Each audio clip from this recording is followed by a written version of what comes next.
Donc, il savait que, en fait, si, admettons, Hafsa, toi, Allah, il te donne la capacité d'apprendre le Coran, mais de jamais l'oublier. Est-ce que tu vas revenir dessus? Bah non, c'est acquis. Ouais. Alors que si tu l'oublies, tu vas toujours revenir au Coran. Parce que quand tu finis l'apprentissage du Coran, on te dit que, moi j'enseigne le Coran et je sais que mes élèves, la plupart, pas toutes, parce que chacune a sa façon, chacune a sa mémoire, mais le plus difficile, c'est pas d'apprendre le Coran. Le plus difficile, c'est de le réviser. D'avoir ce moment tous les jours où tu vas réviser ton Coran. Et si, t'oublies pas, tu vas jamais revenir au Coran. Si Allah, il a fait qu'on doit toujours réviser notre Coran, c'est parce que on a besoin du Coran dans notre vie. C'est notre nourriture. Donc, je reviens à Dalila, les parents qui disent « Ouais, mais j'ai pas le temps. Oui, mais il y a le sport, il y a ci, il y a ça. » Ouais, mais est-ce que tu veux nourrir l'âme de ton enfant? Est-ce que tu veux juste le nourrir la nourriture? Et le Coran aussi, il faut que tu le nourrisses. Et je cherche, je trouve. Mais des thématiques, j'aurais jamais pensé. Vraiment des thématiques où on me dirait, mais ok, c'est quoi le rapport entre, je sais pas, le burn-out et le Coran? Il y a des choses à dire dedans. C'est quoi le rapport entre la dépression et le Coran? Il y a des choses à dire dedans. C'est quoi le rapport entre les idées suicidaires et le Coran? Il y a des choses à dire dedans. Il y a un lien surtout. Et quand après, je parle vraiment, voilà, moi, je suis pas hafida du tout, mais un jour, Inch'Allah. Mais quand on prend ce temps avec le Coran et qu'on en fait, comme tu l'as dit tout à l'heure, c'est même pas que de l'apprentissage, c'est un compagnon. Quand on fait un compagnon, c'est, tu l'as bien dit, la corde qui te relie à Allah subhanahu wa ta'ala. Et au-delà de cette baraka, il y a comme cette rahma qui du coup te suit, qui t'apaise et qui te permet vraiment d'accepter et de mieux prendre tout ce qui va se passer dans ta vie de manière générale, d'une manière tellement plus apaisée. Parce que si le Seigneur qui a séparé la mer en deux, et ça je le dis souvent à mes patientes ou dans mes conférences, je dis, c'est pas une image, c'est pas rhétorique, c'est pas une histoire, c'est pas un conte de fées. Il a séparé la mer en deux. La prochaine fois que vous prenez le bateau pour aller au Maroc ou pour aller en Algérie, regardez bien l'océan et imaginez-vous séparé en deux. Il a fait ça parce qu'il pouvait le faire.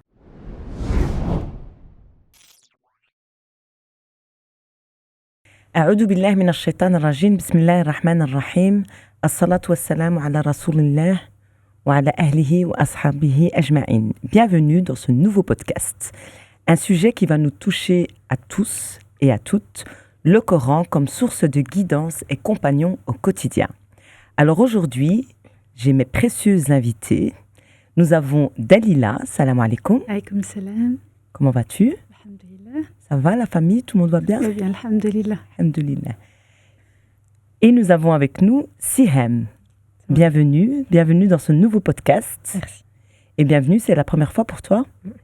Est-ce que tu peux te présenter? Je m'appelle Siham, j'ai 27 ans et je suis enseignante de Coran depuis à peu près 10 ans. Je détiens plusieurs ijazat et voilà. C'est quoi ijazat? Pour les personnes qui ne savent pas. Alors une ijazat, c'est un diplôme qui va nous lier directement au prophète alayhi salatu wassalam. En fait, on récite devant une personne qui a elle-même déjà le diplôme et on récite le Coran en entier avec les règles de tajwid, donc les règles de mémorisation. Voilà. En tout cas, hâte d'écouter ton contenu, Inch'Allah. Hafsa, bienvenue. Merci beaucoup. Salam alaikum. Alaykoum salam. Encore merci pour cette invitation. Je suis très contente de revenir ici. Et pour ceux qui ne me connaissent pas, je m'appelle Hafsa et je suis psychologue clinicienne aujourd'hui. Barakallahu fik. Alors aujourd'hui, nous sommes dans un podcast d'Arifton, 100% féminin. Régie, je tiens à le préciser aussi. D'ailleurs, souvent, je pense que les derniers podcasts, j'avais oublié de préciser, de remercier toute l'équipe qui se trouve derrière les caméras, parce que c'est vrai que pour nous, vous voyez ici le contexte, vous voyez 4 personnes, mais il y a toute une équipe de bénévoles que j'aimerais en tout cas qu'on ne les oublie pas non plus dans les doigts. Et alors d'Arifton Prod qui nous donne l'opportunité de pouvoir nous exprimer, de transmettre, de faire au mieux dans des superbes locaux, avec un superbe accueil. Je ne dirais pas, voilà, on a vraiment tout ce qu'il faut. Et on vous demande en tout cas de nous soutenir de plusieurs manières. Évidemment, grâce à vos commentaires, on évolue, grâce à vos critiques constructives, le fait de transmettre aussi un maximum aux personnes autour de vous si le contenu vous intéresse. Et puis surtout de nous proposer aussi d'autres, si vous voulez avoir d'autres thématiques, n'hésitez pas. Et n'hésitez pas aussi la cagnotte Tipeee. Donc c'est une cagnotte qui est en même temps, qui pourrait assurer tout ce qui concerne le matériel, la logistique. Et je peux vous assurer, je dis toujours qu'un jour, on va le faire bientôt. Vraiment vous filmer le contexte, tout ce qu'on a comme matériel et toute l'équipe, et nous soutenir de manière vraiment la plus dure et la plus constante serait la meilleure, mais ça peut aller, ne jamais se dire que ce que je peux donner, ça peut être de 1 euro à 50 euros à 100 euros. En tout cas, n'hésitez pas de nous soutenir de ces différentes manières. Alors pour commencer, on va parler du Coran. Le Coran, cette parole divine qui éclaire nos vies, en tout cas on l'espère au quotidien, et qui nous accompagne dans chaque étape de nos vies, en tant que croyantes et en tant que croyants. On va explorer comment le Coran peut devenir une source de guidage, de réconfort, mais aussi d'inspiration, pour marcher avec plus de sens. Alors on va bien s'installer, ouvrir nos cœurs, et nous laisser guider par cette lumière. Alors pour commencer, je vais vous demander à chacune, quel est ce lien que vous avez, évidemment lien, c'est intime, mais ce lien personnel avec le Coran. Hafsa. C'est, comme tu l'as dit, c'est une question qu'on trouve presque limite intime, de se questionner sur le Coran, de la place qu'il a pour nous dans notre quotidien. Des fois parce qu'on n'est pas très fiers de la place qu'on lui a laissée, d'autres fois parce qu'on a vraiment la sensation que ça nous concerne que nous. Et moi, en l'occurrence, mon lien au Coran, j'en ai fait aussi une partie de mon travail. Je fais beaucoup de vulgarisation sur la psychologie et j'essaye du mieux que je peux, de le lier avec les sciences islamiques, le Coran et toutes les leçons qu'on peut tirer. Donc au quotidien, le Coran, il m'accompagne dans ma vie personnelle, bien évidemment, mais aussi pour mieux suivre, soutenir, accompagner mes patients. C'est vraiment un outil ressource à la fois dans ma vie professionnelle et ma vie personnelle. Dalila? Alors pour moi, il est la corde solide qui me permet de ne pas m'égarer. C'est un besoin pour moi, et avoir le Coran dans son quotidien, pour moi, c'est quelque chose de vital pour moi-même déjà. Et ça me permet, à travers cette relation avec le Coran, de pouvoir être utile aux autres. Après, m'être nourrie moi-même. Sihem, quel est ce lien que tu as avec le Coran Karim? Alors moi, alhamdoulilah, j'ai grandi dans une famille où le Coran il faisait partie du centre de notre quotidien. Alhamdoulilah, mon père, il nous a fait grandir dans ça depuis qu'on est petit. Donc voilà, notre vie, elle était organisée en fonction du Coran dans notre journée. Au début, c'était machinal. Mais bon, alhamdoulilah, avec le temps, et quand j'ai grandi, j'ai décidé de faire du Coran toute ma vie. Donc le Coran, c'est mon guide de ma vie, de tous les jours. C'est mon compagnon. Voilà. Allah barak. Et quand tu expliques qu'il faisait partie... comment ton papa... Enfin, tu dis, j'imagine toute petite avec tes frères et sœurs, c'est ça? Vous avez tous eu le même apprentissage par rapport au Coran? En tout cas, des parents... Les premiers. Oui. Et comment au quotidien... ton papa arrivait? Alors en gros, on avait... donc on allait à l'école la journée. Et le soir, on avait le moment où on révisait. Ça, c'était tous les jours. Et 3 fois par semaine. Donc les jours où on n'avait pas école. Donc le mercredi, le samedi, le dimanche. C'était apprentissage. Ça, c'était pendant l'année scolaire. Les vacances, c'était toutes les vacances. On apprenait. Mon père, il nous faisait un programme. Admettons, les petites vacances, c'est 15 jours. OK, vous avez 2 hizb à apprendre. Donc 2 chapitres, 20 pages. Donc l'objectif, c'est à la fin des vacances, vous m'avez présenté les 20 pages. Donc voilà, on avait le moment d'apprentissage, c'est le matin, après la prière du Fajr, avec mon père. Donc on prenait notre Coran, on apprenait, après on lui récitait. Et la révision, par contre, c'était sans Coran. Donc on arrivait et on récitait à notre père. Au début, c'était 7 hizb, donc 70 pages. Et petit à petit, plus les années passaient, plus on diminuait. Vu qu'on avait moins de temps et c'était, on va dire, plus consolidé que quand on avait commencé. Masha'Allah. Donc le papa qui est lui-même hafid al-Qur'an. Oui. Mashallah, Allah mubarak. Donc on voit déjà, subhanallah, je comprends mieux. En tout cas, tu as gardé le Coran comme compagnon. Dalila, comment le Coran peut nourrir, nous nourrir, peut-être avant même de nourrir le côté intellectuel? Eh bien, en tant qu'adulte ou en tant qu'enfant? Allez, Dans tu me la proposais transmission. Oui, dans la transmission. Mais c'est vrai qu'avec enfant, ça serait peut-être d'abord en tant que... En tant qu'adulte, Oui, en tant qu'adulte. de l'avoir au quotidien. C'est pas concevable de pouvoir passer une journée sans avoir ouvert son Coran.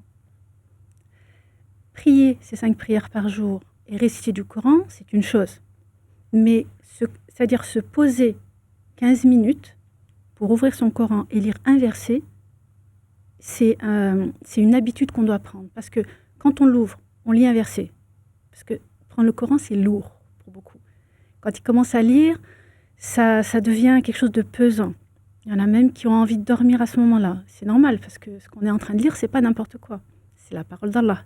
Donc à partir de là, on lit un verset, quand on n'a pas l'habitude de le faire. Après, on lit 2 versets, 3 versets. Et quotidiennement, on prend cette habitude parce que ça nettoie le cœur, ça devient un besoin par la suite. Donc c'est vraiment une discipline à avoir. En tant qu'adulte, et j'imagine qu'en tant qu'enfant... En tant qu'enfant, ce que les parents ne comprennent pas, c'est que ils veulent que leur enfant ait cette relation avec le Coran. Certes, c'est bien. Le problème, c'est qu'ils ne mettent pas les moyens pour. Les moyens, c'est quoi? C'est que pour avoir une relation qui va être ancrée tout au long de sa vie et que ce soit son repère, ça commence dès qu'ils sont tout petits. Déjà, l'environnement familial. Là, avec Sihem, son papa, il était investi. Et le Coran doit être dans le foyer. Et l'apprentissage du Coran, ça se fait tous les jours. C'est pas 1 fois par semaine, c'est pas 2 fois par semaine, c'est pas 3 fois par semaine, c'est tous les jours. Peu importe la quantité, c'est pas la quantité qui compte.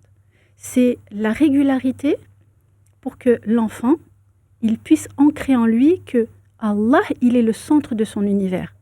Et à partir de là, parce que quand on dit, on pourrait dire, oui, c'est Hamskina, la pauvre, elle n'a pas eu d'enfance. Mais non, justement, ça n'a absolument rien à voir.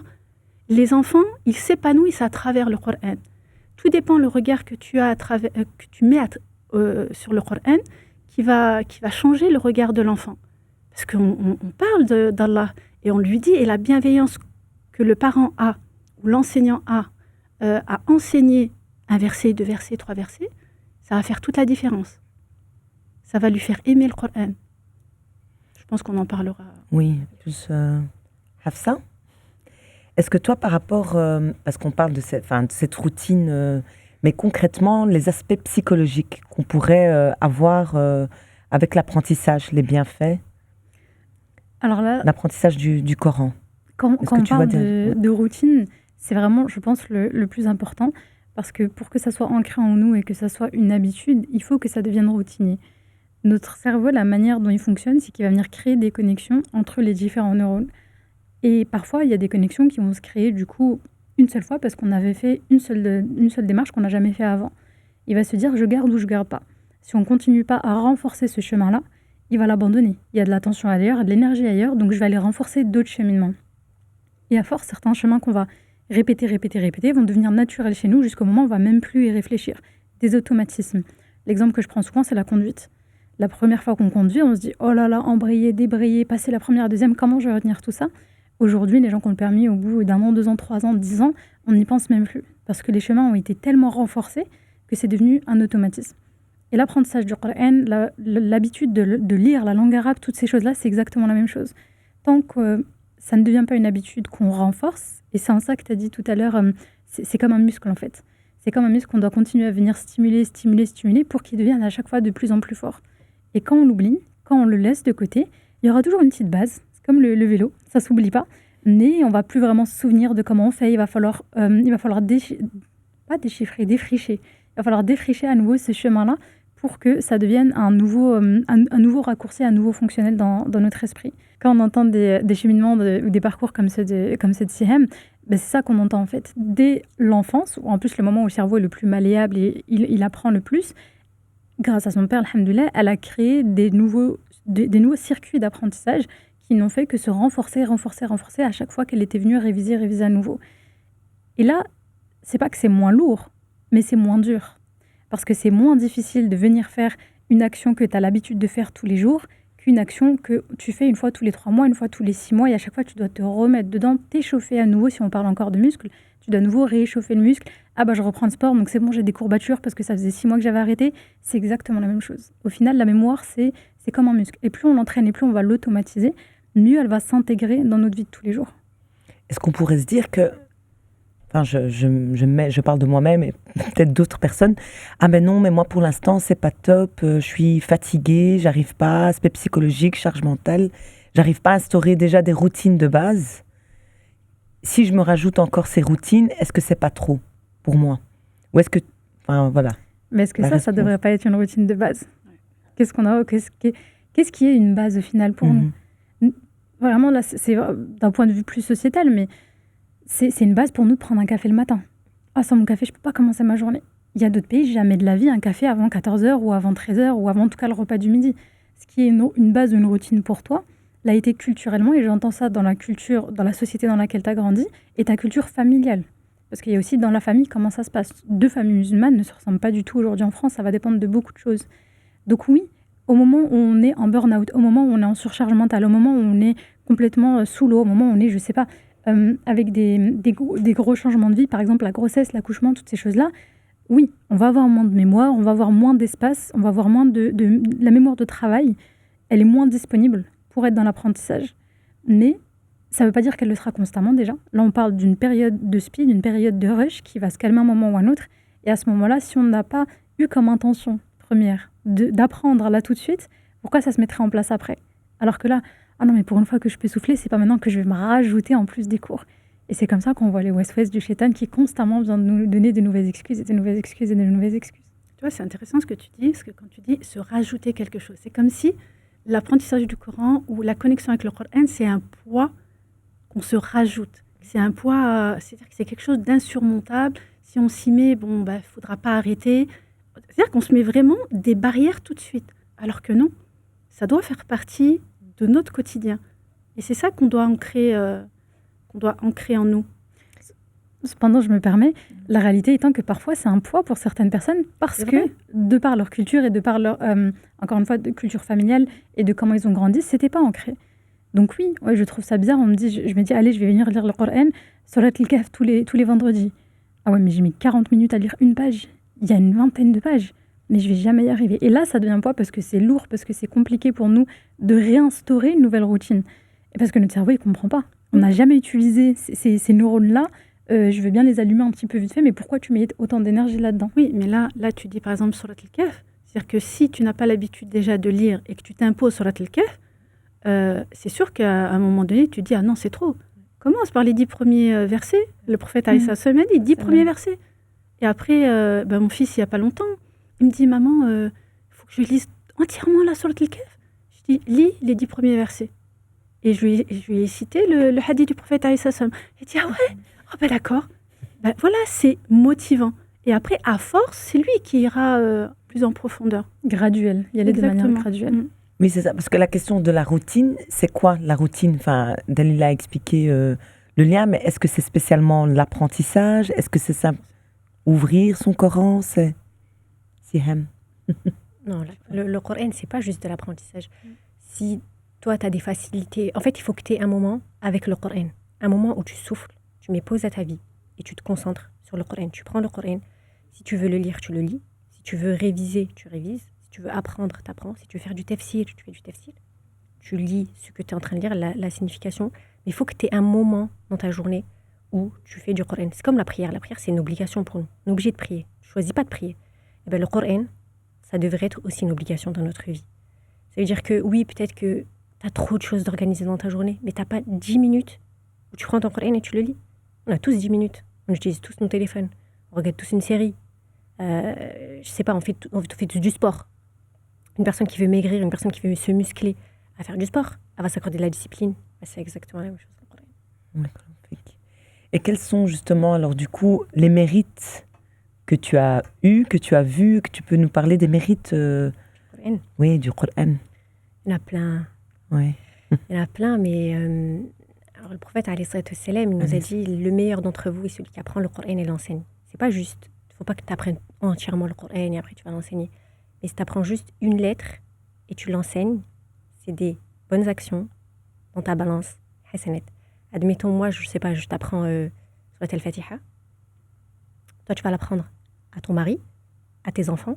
Tes enfants vont leur apprendre à leurs enfants, à leurs copains, etc. etc. Moi, j'ai toujours des hasanat. Demain, je vais mourir, mais mon compteur de hasanat, il va toujours tourner. Et à mon père, et celui qui a appris à mon père, etc. etc., etc.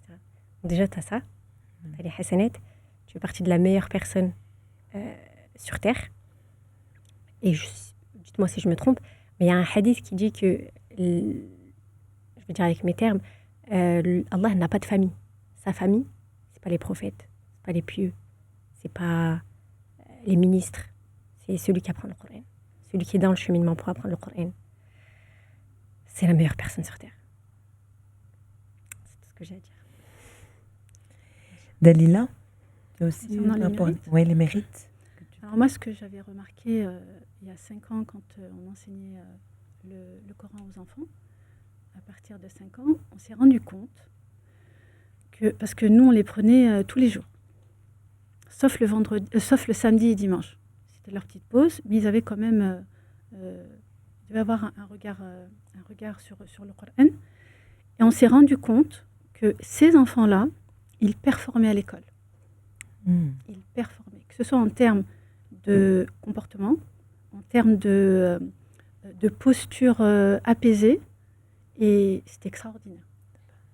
De motivation, de vouloir faire mieux, de se donner les moyens de réussir, même s'il y a un échec.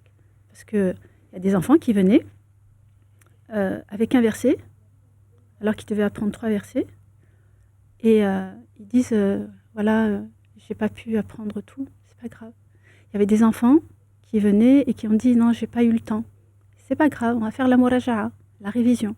C'est-à-dire qu'on avait cette posture de bienveillance et de respect de l'enfant qui va lui donner cette motivation à continuer. Ah, j'ai pas été grondée, j'ai pas été réprimandée, j'ai pas été rabaissée. On m'a pas dit, pourquoi t'as pas fait? Est-ce que tu te rends compte? Allah, qu'est-ce qu'il va dire de toi? C'est vraiment, il n'y a pas de problème. Et ensuite, c'est l'enfant qui va se sentir mal, de se dire, je me suis présentée devant mon maître ou devant la muallima et j'ai pas pu apprendre. Et le lendemain, l'enfant, il est motivé, et il va ramener, il va poser sur la table ce qu'il a appris. Mais tu l'as dit toi-même là tout à l'heure un peu quand Siham nous a fait sa petite biographie, mais on pourrait se dire en tant que parent, voilà, je me dis, les auditeurs ou auditrices doivent se dire, oh, mais c'est trop le Coran tous les jours pour les enfants. Oui, il est petit, il doit faire c'est ce qu'on a dit, c'est ce qu'on a eu. On a eu des parents. Oui. C'était combien d'heures par jour, Dalila? Alors, comme c'était de l'individuel, c'est-à-dire qu'il y a la classe, mais on les prenait en individuel à distance. Ah, oui. Donc, on a chaque enfant 20 minutes. Chaque enfant. Ah oui, chaque enfant. Voilà. Et vraiment, parce que les avoir tous en classe, c'est compliqué. Qu'est-ce qu'il va faire l'autre enfant? Parce que c'était une pédagogie qui était particulière, qui respectait l'enfant. Donc, on avait chaque enfant qui se connectait à son heure à lui, et il venait. Et donc, il présente ce qu'il devait apprendre, ou s'il n'avait pas appris, on revenait sur la révision. Donc, les parents, oui, ils ont dit oui, mais c'est pas possible. Et comment on fait pour le sport et tout ça? Nous, on était clairs. Si pour vous, c'est plus important le sport que le Coran, qui va lui servir, eh ben dans ces cas-là, il n'y a pas de problème. Il y a d'autres instituts qui proposent 1 fois par semaine ou 2 fois par semaine, il n'y a pas de problème.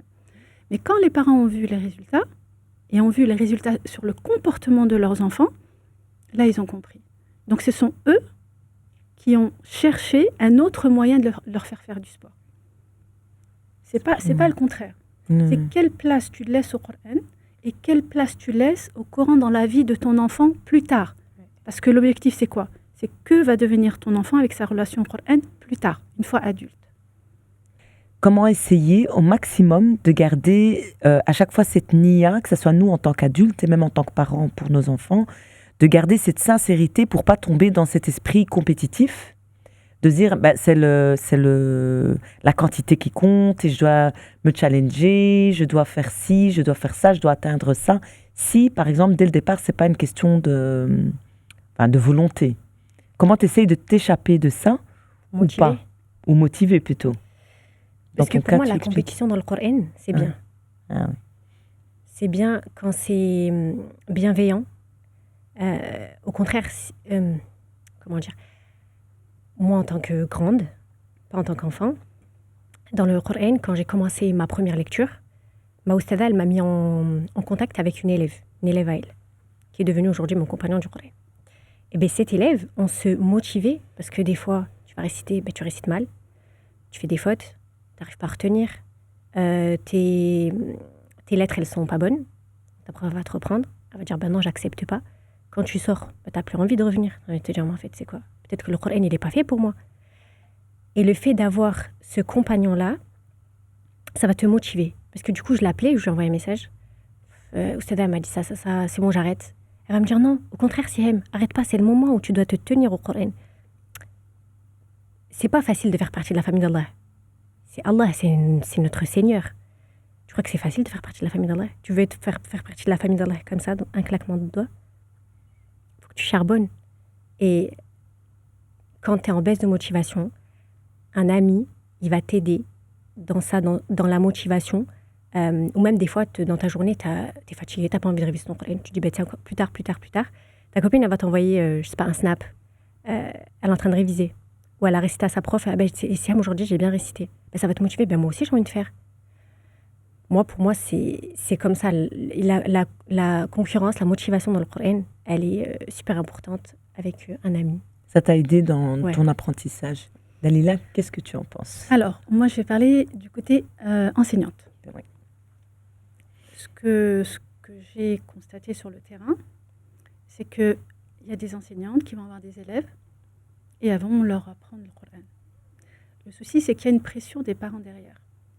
Et les parents, ils veulent du résultat, ils veulent que leur enfant apprenne. Le problème, c'est que quand l'enfant, il vient que 3 fois par semaine, qu'est-ce que tu veux qu'il apprenne si à la maison, il n'ouvre pas son livre? C'est impossible. Avec toutes les tâches qu'il a à faire à l'école, il passe plus de temps à l'école. Donc, comment il va mémoriser? Comment il va avoir ce lien? Donc, il y a des enseignantes, elles vont être sous cette pression-là. Et il y a d'autres enseignantes qui vont vouloir que leurs élèves apprennent beaucoup, pour montrer qu'elles sont de bonnes enseignantes. Et ça, c'est une réalité. Et on ne prend pas en compte l'enfant, de là où il est, sa caractéristique, ses capacités d'avancer ou pas, ses peurs, ses craintes. Et il y a de la pression. Et pourquoi tu n'as pas appris? Et pourquoi l'autre, il a réussi? Pourquoi tu ne réussis pas?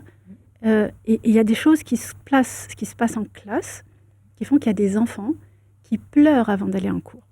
Même des adultes. Oui, des adultes aussi.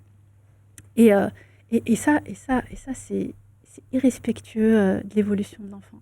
Donc, on doit, en termes pédagogiques, être conscient que le Coran, c'est pas n'importe quoi et qu'il ne s'apprend pas sous la pression, mais il s'apprend sous l'amour, la bienveillance, le respect, c'est-à-dire d'être conscient et de dire t'as pas appris, c'est pas grave.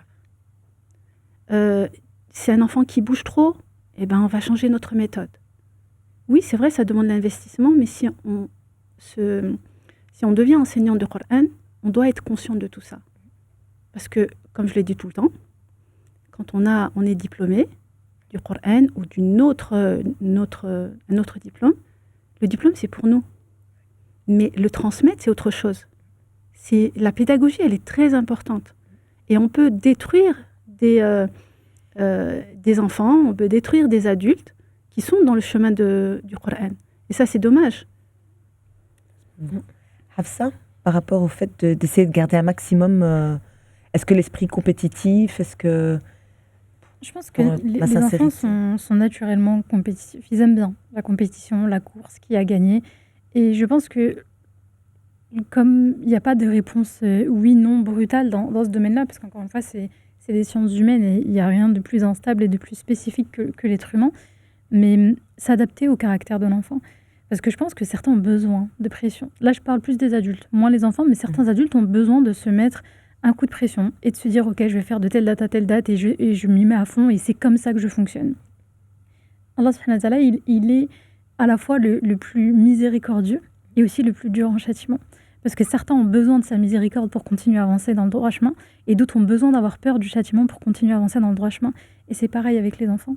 Certaines personnalités, la compétition sera destructeur pour leur estime d'eux-mêmes. Ça va être une très mauvaise chose. Ils vont perdre confiance en eux, ils vont peut-être développer de la colère envers le frère, la sœur ou l'ami avec qui on les compare. Et pour d'autres, ça sera sain. Ça dépend de beaucoup de choses. Quelle est la niya du parent ou de l'enseignant qui les compare? Comment c'est reçu par l'enfant? Comment ça a été présenté? Est-ce qu'on est sur de la comparaison mais c'est pas possible, pourquoi ta sœur elle arrive à apprendre et pas toi? Est-ce qu'on est là-dedans? Ou est-ce qu'on est de oh regarde, elle a fait 2 versets de plus que toi, la prochaine fois, Inch'Allah, ça sera toi qui fera 3 versets de plus. Tout dépend de comment on l'amène, tout dépend de comment l'enfant le reçoit. Je pense, Wallahu alam, mais que c'est vraiment s'adapter à la personnalité de l'apprenant au final, que ce soit un enfant, que ce soit un adulte, comment lui il a besoin d'être motivé. Qu'est-ce qui le motive? Et on parle souvent de la motivation, je suis pas motivée. Pas motivée pour le sport, je suis pas motivée. Ou au contraire, en ce moment, je suis grave motivée, c'est la rentrée, il faut que je fasse de nouvelles choses, etc. La motivation, elle est bien. C'est un moteur initial qui finit toujours par s'essouffler. Et la seule chose qui va du coup nous maintenir le travail malgré l'absence de motivation, ça sera la rigueur, la discipline, l'habitude. Quelle habitude on a mis dans notre vie? Il y a des soirs où on n'est pas motivé pour aller prier. On va se lever, on va aller prier. Parce que c'est devenu une habitude. Et l'idée d'aller se coucher sans faire, par exemple, salat al-Isha, donc la dernière salade de la journée, nous fait tellement culpabiliser que quand bien même on est épuisé, on se lève et on y va. Et là, on pourrait dire, c'est pas bien, tu pries par peur, tu pries alors que t'es pas content. Et au bout d'un moment, l'être humain, il a aussi besoin de ça parce qu'on est aussi fainéant, on est aussi fatigué, on est aussi dans l'instant présent. Tu sais, on parle du circuit de récompense. Qu'est-ce qui fait qu'on choisit une série Netflix plutôt que d'aller au sport? Qu'est-ce qui fait qu'on choisit du coup d'arrêter les études et d'aller travailler tout de suite à 20 ans pour avoir une rentrée d'argent plutôt que de faire des longues études de 5, 6, 10 ans? Et le système de récompense qui est nourri tout de suite ou pas. Et tu peux expliquer le système de récompense? Enfin, là, j'ai compris, mais... Oh, waouh. Non, mais un résumé. Ça avait l'air... Je t'ai fait une version... Le fait de vouloir, oui. En fait, globalement, pour pas rentrer dans la technique, le système de récompense, c'est le fait qu'on va avoir cette hormone, donc l'ocytocine, l'hormone du bonheur, de la satisfaction, qui va se déclencher en nous.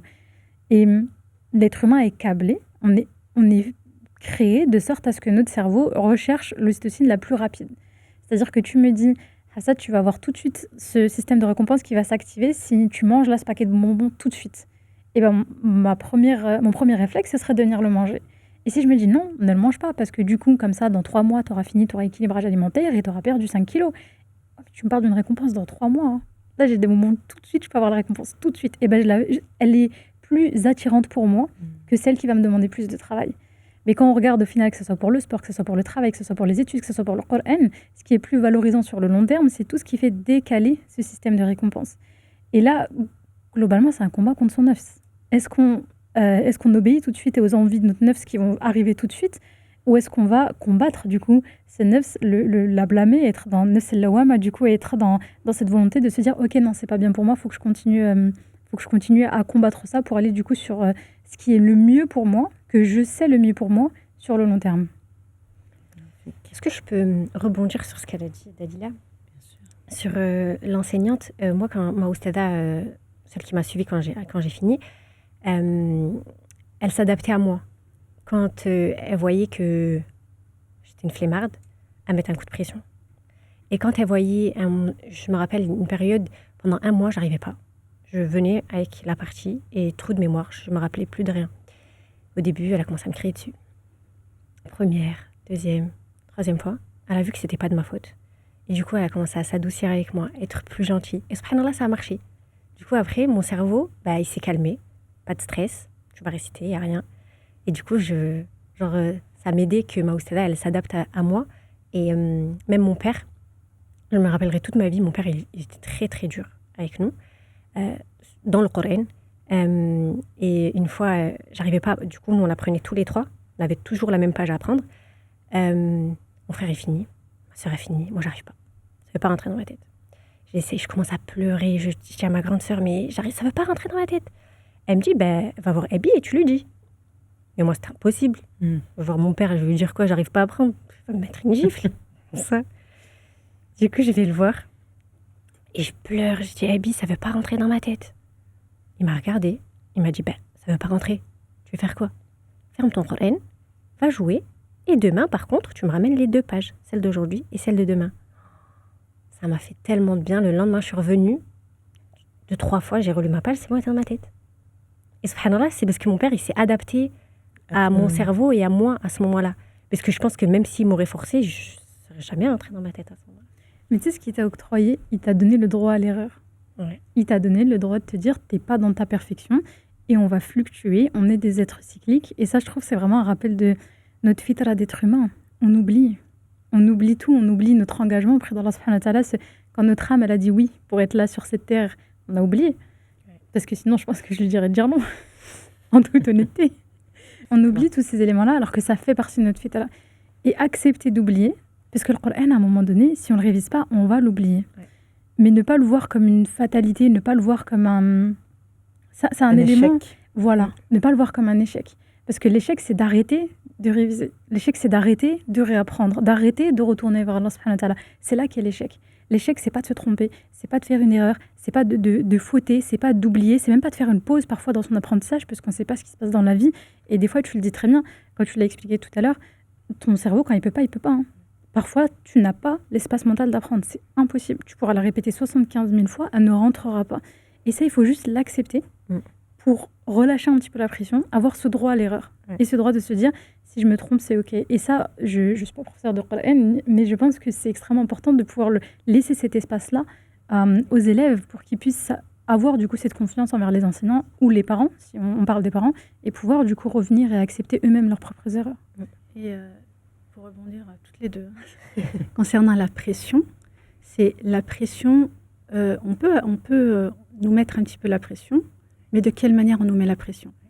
Est-ce que derrière, il va y avoir du rabaissement, ou on te met dans ton incapacité, ou tu ne vas pas y arriver, on te fait de la comparaison, et ça, ça tue ta motivation. Et la manière dont ton papa il a réagi, c'était la meilleure manière d'avancer. C'est-à-dire, va vider ta tête, va t'amuser, va penser à autre chose.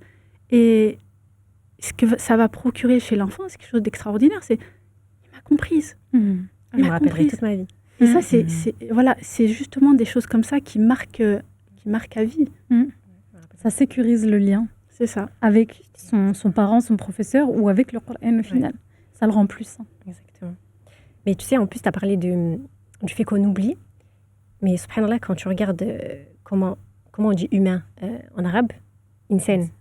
Insan, si tu traduis, ça vient de nasaya, donc d'oublier. Et subhanallah, Allah, il nous connaît, c'est lui qui nous a fabriqués. Donc il savait que, en fait, si, admettons, Hafsa, toi, Allah, il te donne la capacité d'apprendre le Coran, mais de jamais l'oublier. Est-ce que tu vas revenir dessus? Bah non, c'est acquis. Ouais. Alors que si tu l'oublies, tu vas toujours revenir au Coran. Parce que quand tu finis l'apprentissage du Coran, on te dit que, moi j'enseigne le Coran, et je sais que mes élèves, la plupart, pas toutes, parce que chacune a sa façon, chacune a sa mémoire, mais le plus difficile, c'est pas d'apprendre le Coran. Le plus difficile, c'est de le réviser. D'avoir ce moment tous les jours où tu vas réviser ton Coran. Et si, t'oublies pas, tu vas jamais revenir au Coran. Si Allah, il a fait qu'on doit toujours réviser notre Coran, c'est parce que on a besoin du Coran dans notre vie. C'est notre nourriture. Donc, je reviens à Dalila, les parents qui disent « Ouais, mais j'ai pas le temps. Oui, mais il y a le sport, il y a ci, il y a ça. » Ouais, mais est-ce que tu veux nourrir l'âme de ton enfant? Est-ce que tu veux juste le nourrir la nourriture? Et le Coran aussi, il faut que tu le nourrisses. Et surtout, quand tu éduques ton enfant sur le Coran dès le plus jeune âge, depuis qu'il est petit. Moi, mon père, c'est ce qu'il a fait depuis que je suis petite. Mes parents, je dis mon père, mais il y a ma mère aussi qui a joué un jeu. Depuis que tu es petit, il y en a certains, ils ont une pause dans leur vie, 2-3 ans, ils ne révisent pas le Coran. Mais un jour ou l'autre, il va toujours revenir à la base. Sa base, c'est quoi? C'est le Coran. Alhamdulillah. Dalila, est-ce que tu peux nous dire comment le prophète alayhi salatu wassalam et les compagnons vivaient de manière, le cœur et l'esprit, j'imagine aussi, chaque jour, leur relation avec le Coran? Tu peux nous citer des exemples? Alors, la relation, la manière dont le prophète alayhi salatu wassalam, il éduquait ses compagnons, c'est que d'abord, il fallait les vider de tout ce qu'ils avaient acquis pendant la période de la Jahiliya, de tous ces comportements, ces pensées. Donc, ils les vidaient, et c'est les compagnons qui disaient ça. Ils nous vidaient pour nous remplir. Donc, le prophète, alayhi salatu wassalam, il avait ces temps avec ses compagnons où il apprenait avec eux. Donc, apprendre, oui, mais surtout appliquer. L'application, c'est vital. C'est comme Abdullah ibn Omar, le fils d'Omar ibn Khattab. Il a dit, j'ai mis 8 ans pour apprendre le Baqara. Parce que je voulais l'apprendre et l'appliquer. Donc c'est quand même fort. Ouais. Autant d'années pour comprendre la moindre chose qu'Allah subhanahu wa ta'ala veut nous transmettre. Ce qu'il faut voir aussi dans la relation que le prophète alayhi salatu wassalam avait avec les compagnons, quand il enseignait, c'est qu'une fois, il y avait 2 compagnons, j'ai oublié leur nom, ils ont assisté à une assise, et l'assise terminée, tout le monde rentre chez soi. Et les deux compagnons, dans leur réalité propre famille, ils se sont posé une question. Ils ont décidé d'aller voir le prophète alayhi salatu wassalam, et les deux se rencontrent, et chacun il dit, je vais aller voir le prophète alayhi salatu wassalam, parce que quand je suis avec le prophète alayhi salatu wassalam, je suis vraiment dans un autre univers, un autre monde, une autre élévation. Et quand je rentre chez moi, je suis pris par la vie de tous les jours, et j'ai l'impression de diminuer quelque part dans ce en quoi je crois. Elle dit, subhanallah, c'est exactement la même chose que je ressens. Et là, ils sont partis voir le prophète alayhi salatu wassalam, et ils racontent. Et là, le prophète alayhi salatu wassalam, il dit, si vous étiez constamment dans le rappel d'Allah subhanahu wa ta'ala, tel qu'ils l'ont été dans les assises, ce ne serait pas possible, ce serait des anges. Alors que non, on vient se ressourcer à travers le rappel, et ensuite on va dans notre quotidien batailler. C'est ça notre défi, c'est comment je me suis ressourcée, qu'est-ce que j'ai pris pour me servir de ça dans mon quotidien et être le meilleur exemple que je pourrais être pour les autres. Est-ce que Siham, dans le Coran au quotidien, le Coran de tous les jours, on va le dire, est-ce qu'il y a une force, une aide pour... par exemple, est-ce que tu vois une différence, j'imagine qu'il y en a, mais une différence dans la vie quotidienne? Par exemple, dans le choix des décisions, le choix de ta manière de travailler. Bon, là, alhamdoulilah, tu enseignes le Coran, mais que ce soit pour un élève, pour une maman, pour... Le Coran, la première chose il m'apporte tout, hein, en vrai de vrai, mais c'est la baraka, une baraka dans ton temps. Quand tu accordes un petit temps au Coran, Allah il te met une baraka dans ta vie, c'est incroyable. Tu as 24 heures dans ta journée, c'est comme si tu avais 48 heures. Vous me regardez, vous dites, mais elle abuse. Je vous jure que j'abuse pas.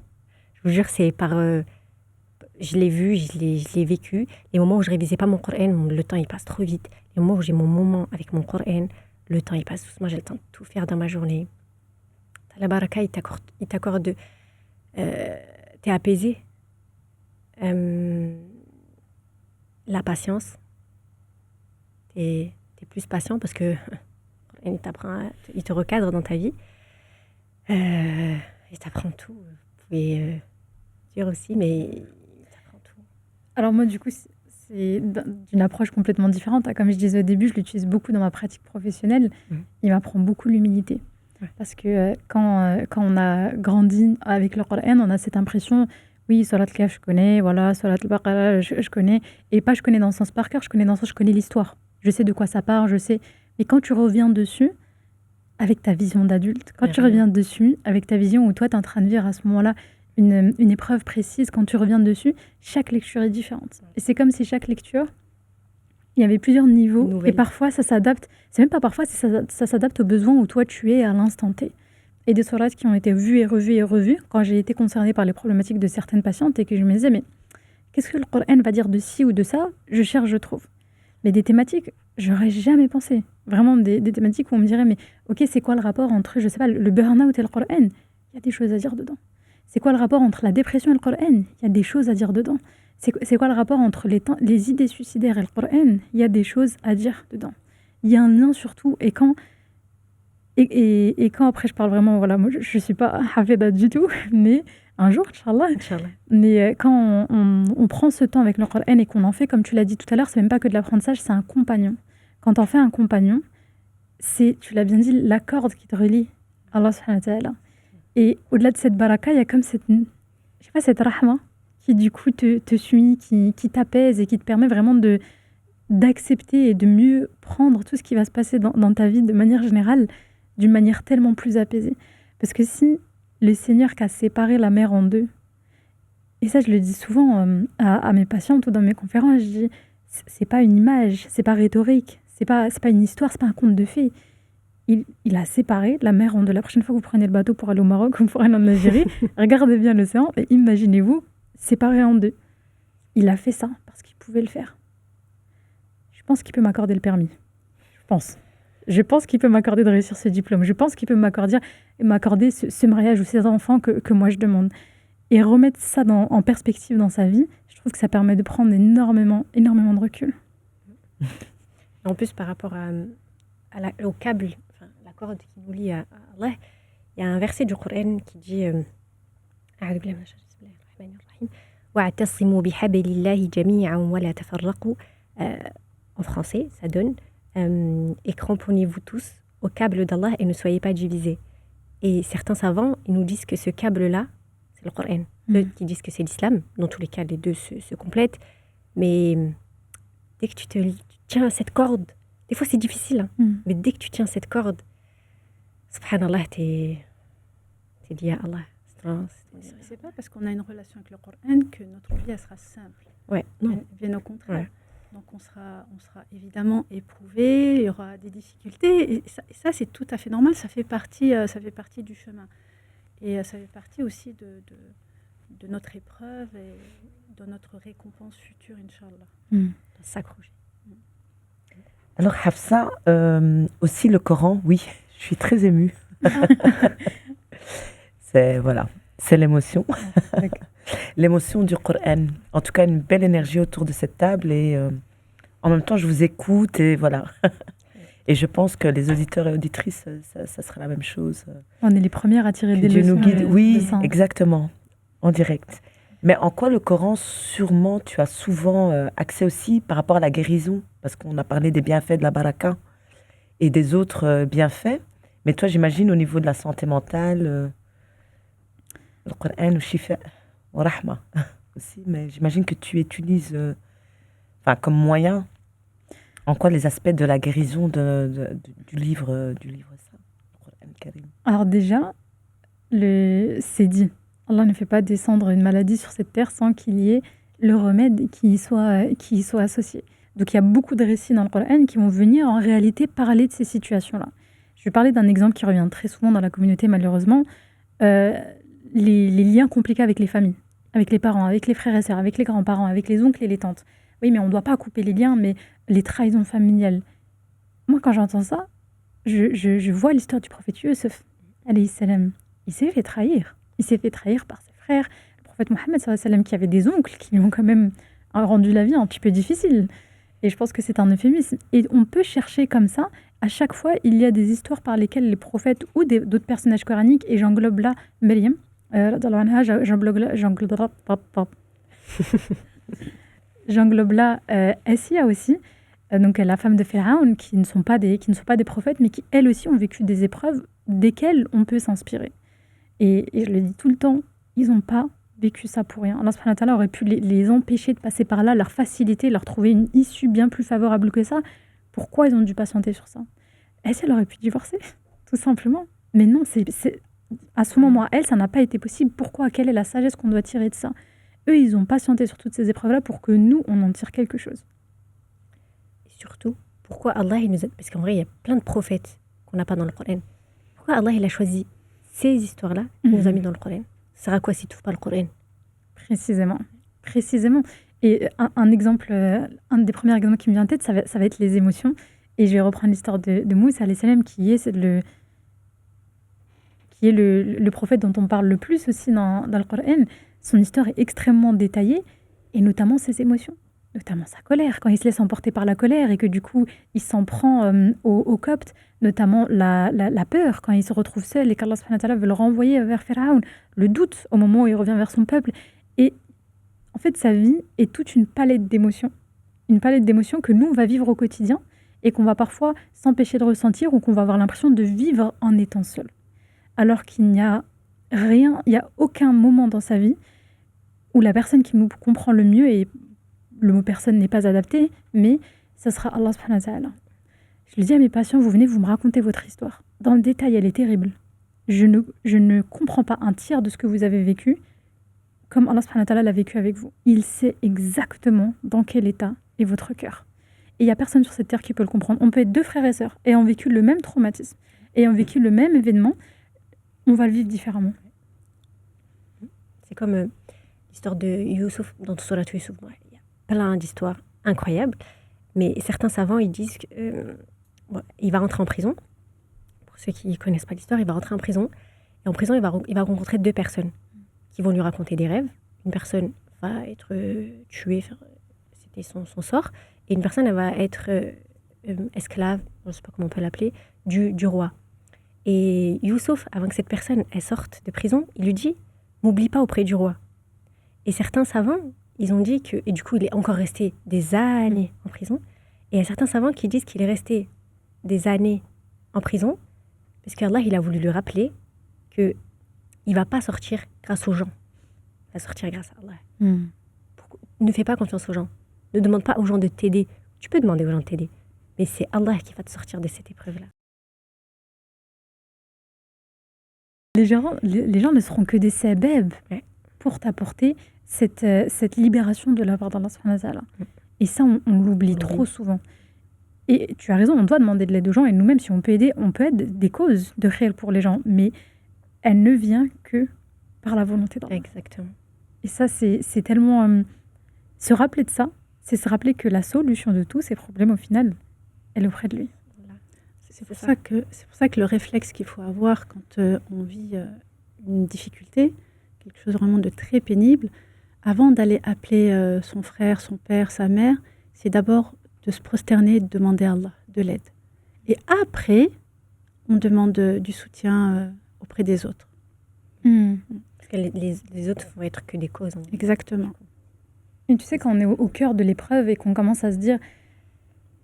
Alors, c'est ma vision des choses, je trouve que certains vont trop enjoliver. Tu sais, parfois, ces images, on va voir la personne, elle se prosterne et il y a tous les soucis de ses épaules qui tombent par terre. C'est la théorie. On est tous d'accord. Moi, ça ne marche pas tout le temps. Des fois, je me relève, mon cœur il est tout aussi lourd et je dis, OK, qu'est-ce que j'ai mal fait? Qu'est-ce qui ne va pas avec moi? Et je pense que parfois, dans nos auditeurs, nos auditrices, il y en a beaucoup qui vont penser ça. Je sais parce que j'ai des patientes qui viennent me dire ça.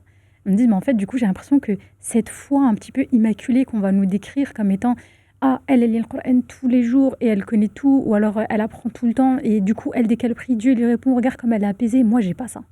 Moi, j'ai pas ce niveau de foi. Alors qu'en réalité, ça se joue au niveau de tout un chacun. Le Coran est pour chacun d'entre nous. Et oui, peut-être que ta première raka'at, tu vas rien ressentir. Et la deuxième raka'at, tu vas rien ressentir. Et la quatrième raka'at, tu vas rien ressentir. Tu vas peut-être même arrêter de demander. Aujourd'hui, je vous mets tous au défi de penser à votre passé, de penser à une épreuve que vous avez eue et au moment T, pas compris la logique. Elle vient d'où? Pourquoi? J'ai fait quoi pour mériter ça? Pourquoi moi? Et aujourd'hui, 2 ans, 5 ans, 10 ans, 15 ans après, walhamdulillah. Walhamdulillah. Tout le monde a ça dans son passé. Et j'aimerais qu'on y repense et qu'on lui donne l'espace à ça. Parce qu'on aime bien prendre les choses pour acquis, nous, l'être humain. C'est passé, hop, on se tourne vers l'avenir. Quoi de neuf? Quoi de plus? Qu'est-ce que je vais avoir de plus que ça? Mais se poser et faire un point avec tout ce qui nous a été accordé. Et c'est pas en disant, oui, tu respires, alhamdoulilah, on a notre santé, évidemment. Mais je vais parler de moi, là, par exemple, mon parcours personnel, j'ai raté médecine. J'ai fait une première année de médecine. Déjà, j'ai eu le bac au rattrapage. Ensuite, j'ai fait médecine et j'ai échoué. Ça a été 2 échecs coup sur coup. J'avais toujours été une très bonne élève. Ça a été très, très, très, très dur. Pour moi, c'était un échec. En tant qu'enfant, une grosse partie de mon identité, c'est d'être étudiante. Depuis que j'ai 3 ans, de 8h à 18h, je suis à l'université, à l'école, au lycée. Et là, on me dit, t'es nul. Ça, tu l'auras pas. À ce moment-là, moi qui avais grandi avec, putain, je serai médecin des bébés, et puis tout ça, je vais guérir les gens. Alhamdoulilah, je suis aussi une cause de guérison d'une autre manière. À ce moment-là, je ne le voyais pas. Et ça a été, mais j'en ai pleuré et pleuré et pleuré. Ma vie était finie. Qu'est-ce que j'allais faire d'autre? aujourd'hui, mais je remercie Dieu jour et nuit de ne pas avoir une médecine. Les gardes de 24 heures, non merci, je n'en veux pas. Finir à l'hôpital, devoir enlever son hijab, être dans des conditions difficiles comme ça, parce que vraiment, qu'Allah facilite à tous les médecins, c'est un métier très très difficile. J'aurais pas pu faire ces 10 années d'études-là. Et j'ai aujourd'hui un métier qui me correspond beaucoup mieux, dans lequel je suis beaucoup plus à l'aise. Mais en regardant à ce moment-là, j'étais au pied de la montagne, je ne voyais pas le haut. Je me disais, ok, je vois juste des portes fermées. Et j'ai pas vu la petite fenêtre qui s'est ouverte derrière moi. Mais aujourd'hui, je dois avoir la maturité. Et je dois pouvoir reconnaître et me retourner et dire Alhamdulillah, avec la bouche, avec le cœur et avec l'esprit. Oui, parce que l'être humain, il est plus dans l'instant immédiat. Absolument. Je fais une invocation, je comprends pas, j'ai demandé, j'ai passé la nuit à demander et j'ai rien. Et ça, c'est l'erreur que font beaucoup de personnes, c'est de vouloir tout de suite la réponse tout de suite. Système de récompense immédiat. Exactement. Même dans les doigts. Voilà. Et donc, je pense qu'il faut travailler sur cette compréhension que derrière chaque problématique, il y a déjà un bien et que la sagesse de ce refus ou de ce problème, la compréhension viendra beaucoup plus tard. Oui. C'est pour ça que quand on est dans les demandes, on a beaucoup qui vont demander « Seigneur, j'aimerais avoir ça. » C'est pas de cette manière qu'on demande. « Ya Allah, j'aimerais obtenir ça si c'est quelque chose qui est bon pour moi. » Ça change toute la donne. Et à partir de là, si tu ne l'as pas, c'est qu'Allah a estimé que ce n'était pas bon pour toi. Et il y a quelque chose de meilleur qui t'attend. Et ça, c'est vraiment une prise de conscience qui est importante parce que ça te permet de rester ancré. Mais là, je me permets juste de rajouter 2 éléments. Quand on parle de ça, on va dire oui, mais bon, ça fait des années, moi, que je veux avoir un enfant, j'arrive toujours pas. Ça fait 4 fois que j'essaie le permis, j'arrive toujours pas. Bon, déjà, la vraie folie, c'est de refaire la même chose et de s'attendre à un résultat différent. Est-ce que tu as changé quelque chose en toi, dans ton comportement, dans ta manière de te nourrir, dans ta manière de te comporter, dans ta manière de vivre le Coran, quoi que ce soit? Regarde d'abord la cause commune à tout ça, qui est toi. Quelle est la cause commune? Est-ce qu'il y a quelque chose à changer à ce niveau-là? Mais surtout, quand on parle de patience, on va souvent prendre en exemple les prophètes et dire oui, mais eux, c'était des prophètes. C'était des êtres humains. Quand on repense à Ayoub, combien il a patienté face à la douleur, face à tout ce qu'il a perdu. Quand on repense à Youssef, combien de temps il est resté en prison? Des années et des années et des années. Quand on repense à Maryam, radiallahu anha, ou à Assia, elle a vécu un mariage entier, une vie entière avec Pharaon. Et c'est des choses qu'on ne supporterait pas. Le prophète Mohammed, combien de temps il a patienté? Et on se dit, c'est des prophètes, c'était des êtres humains. Et oui, nous, on a le résumé. C'est facile de lire l'histoire après. Mais se remettre en tête que, encore une fois, c'est réellement arrivé. Ils ont vraiment patienté des années et des années et des années et des années pour avoir ce qu'ils ont obtenu. Encore une fois, c'était des prophètes. Donc, leur épreuve est à la hauteur de leur capacité. La yukallifullahu nafsan illa wus'aha. Nous, alhamdoulilah, on n'a pas ces capacités-là. Donc, on a des épreuves aussi à notre hauteur à nous. Et j'allais dire un deuxième truc que j'ai oublié. C'est comme Moussa, alayhi salam. Pour lui, il estimait être le plus savant de sa communauté.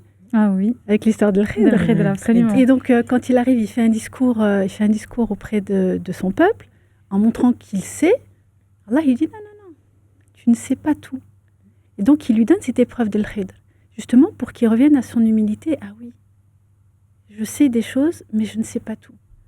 Et ça, c'est vraiment une leçon qui est vraiment importante. Et c'est des choses à méditer. Ce qu'il y a dans ce qui est apparent, compréhension qui est cachée. Donc nous, on est dans l'immédiateté de j'ai vu quelque chose, j'ai vu un regard, j'ai vu une action, donc tout de suite je vais à la conclusion. Alors que non, notre perception, elle est faussée par ce qu'on vient de voir. Et donc forcément, on va tomber dans les jugements tout de suite. Et des jugements qui peuvent être dramatiques. Et je trouve que l'apprentissage du Coran oblige à cette patience. Ah oui. Il va te... J'allais dire humilier. C'est pas l'humiliation, mais il va te rendre humble. Il va vraiment te rendre humble sur l'apprentissage. Ah ouais. Aujourd'hui, je peux prendre mon Coran, je vais te réciter Surat al-Fatiha. Je vais bien te la réciter. Demain, j'arrive, j'ai un bug. J'ai un trou de mémoire. L'humain est faillible. C'est toi qui choisis? Non, c'est Allah. T'as beau travailler dedans. Des fois, j'avais préparé ma page pendant 1 heure. Je la récitais, c'était catastrophique. C'est pas toi. C'est Allah. Tu fais les causes et les résultats sont entre ses mains. Tu parlais, Dalila, de méditation, de tadabbur, pardon, la méditation, au niveau déjà de la santé mentale? Est-ce que c'est un moyen que tu donnes, que tu outilles tes patientes avec la méditation du Coran? Parce que certes, le Coran, on va se dire au quotidien, on va essayer de le lire, de l'apprendre, peut-être d'essayer de comprendre via le tafsir. Mais cette méditation, quels sont ses bienfaits? Il y a énormément d'études scientifiques en dehors de la religion, en dehors de toute spiritualité, qui valident l'effet de la méditation sur le bien-être mental, la santé mentale. Alors attention, c'est pas adapté à tous les troubles. C'est adapté à un certain type de trouble, à un certain degré de gravité, surtout par rapport aux troubles. Quelqu'un qui est dans une dépression sévère avec des tentatives, des passages à l'acte, la méditation c'est bien, là tout de suite ça va pas suffire. On aura besoin de médication, on aura besoin de TCC, on aura besoin d'un accompagnement plus solide. Mais les effets positifs de la méditation ont été prouvés scientifiquement à de nombreuses reprises. Et il y a actuellement même des études qui ont été faites notamment à l'IUM, qui est International Islamic University of Malaysia, qui a fait des recherches sur l'impact au niveau neuronal de l'écoute du Coran. Ils ont fait passer l'écoute du Coran à différents groupes, des groupes qui parlaient l'arabe, des groupes qui ne parlaient pas l'arabe, des groupes qui n'étaient pas musulmans, pour regarder l'impact que ça avait sur eux. Et les sonorités du Coran, le rythme du Coran, le fait que ça soit quelque chose d'assez, rythmique. Exactement. Le fait que ça soit quelque chose d'assez rythmique amenait tous les sujets à de l'apaisement. Et quand je dis apaisement, c'est pas juste « ah, je me sens mieux », c'était diminution du rythme cardiaque, c'était diminution du cortisol, c'était vraiment l'augmentation de l'hormone du bien-être. C'était vraiment des tests scientifiques qui ont été faits et ils ont observé. Est-ce qu'elle a été répliquée ou pas? Je ne sais pas. Mais ils ont observé à ce moment-là des effets positifs de l'écoute du Coran sur le corps des participants, qu'ils comprennent ou non l'arabe. Et ça, je trouve ça vraiment, encore une fois, un des miracles incomptables du Coran par rapport à ça. Et pour revenir sur la méditation, tout à l'heure, tu as dit quelque chose d'extrêmement important, Dalila. Tu as parlé de purifier. De purifier avant de faire rentrer. Et ça me fait penser au concept en psychologie clinique de tahliya et tahliya. C'est-à-dire purifier son âme, son cœur, son comportement. Et je vais parler aussi, par exemple, de ses habitudes alimentaires, purifier ses habitudes sportives, avant de, tahliya, c'est le fait avant de remplir. Vide. C'est ça, c'est vider, purifier, avant de remplir de quelque chose de bien. Et quand on parle de l'apprentissage du Coran, on n'a pas le temps. Tout à l'heure, je ne sais plus qui est-ce qui évoquait ça, que c'était souvent une excuse, j'ai pas le temps. Mais en fait, tu vas pas trouver le temps à l'instant T. Purifie ton temps. Qu'est-ce que tu peux enlever aujourd'hui dans ton temps? Salut Instagram, salut Scroll, salut TikTok, salut les séries. On vous fait un petit coucou d'ici. Et effectivement, je pense qu'on peut trouver 10 minutes. Exactement. Qu'est-ce qu'on peut venir purifier dans son temps, enlever pour pouvoir le remplir par le Coran? Le Coran, il ne va pas accepter que tu le cales entre des séries ou entre des épisodes. Et le shaitan aussi, il ne va pas accepter. Et le shaitan aussi, il ne va pas accepter. Parce qu'on lui doit beaucoup plus de respect, beaucoup plus de temps. Et tout à l'heure, tu as dit quelque chose, 10 minutes. Wallah, ça commence par 10 minutes. Parce que tous les coachs de développement personnel, tout ça, ils vont vous dire, tous les coachs de développement personnel, etc., ils vont vous dire au moment où vous voulez commencer une nouvelle tâche, au moment où vous voulez commencer une nouvelle habitude, te dis pas, ok, je vais ouvrir mon mémoire et je vais commencer à écrire mon mémoire. Dis-toi, je commence l'intro de la partie 1 de mon mémoire. Je fais juste ça. Je sais que ça va me prendre 4-5 minutes et après je retourne à ma série. Mais le fait que tu fasses ce premier pas, c'est ça qui est le plus dur. C'est enclencher ce premier pas motivationnel. Et une fois que c'est fait, généralement c'est beaucoup plus simple. Quand je me dis, oh, j'ai trop la flemme de faire le ménage, je vais juste débarrasser la table. T'as commencé, ça y est, t'es dedans. Ouais. Tu débarrasses, t'essuies, tu laves, tu passes le balai, t'es lancé. La lecture, c'est pareil. J'ai trop la flemme de lire ce livre et tout, je regarde juste vite fait de quoi ça parle. Et bon, pour ceux qui aiment la lecture, ça y est, t'es happé, tu es parti. Le sport, on dit quoi? Tiens, les 10 premières minutes de ta course, tu vas courir 1 heure, 1 heure et demie. Et là, c'est exactement la même chose avec le Coran. Dépasser ces waswas, dépasser son nefs, éduquer son nefs à dépasser ces 10 premières minutes-là. Et j'amène juste sur un dernier concept, après je prends la parole, mais l'un amenant à l'autre, le concept de motivation. On a dit, on commence par de la motivation. Il y a plusieurs types de motivation. On est motivé, il peut y avoir de la motivation intrinsèque et de la motivation extrinsèque. La motivation intrinsèque, c'est celle qui vient de toi. Pourquoi tu fais ces études-là? Pourquoi tu vas prendre le Coran? Pourquoi tu veux aller au sport? La motivation extrinsèque, c'est celle qui va venir de l'extérieur. Parce que je veux rendre fier mes parents.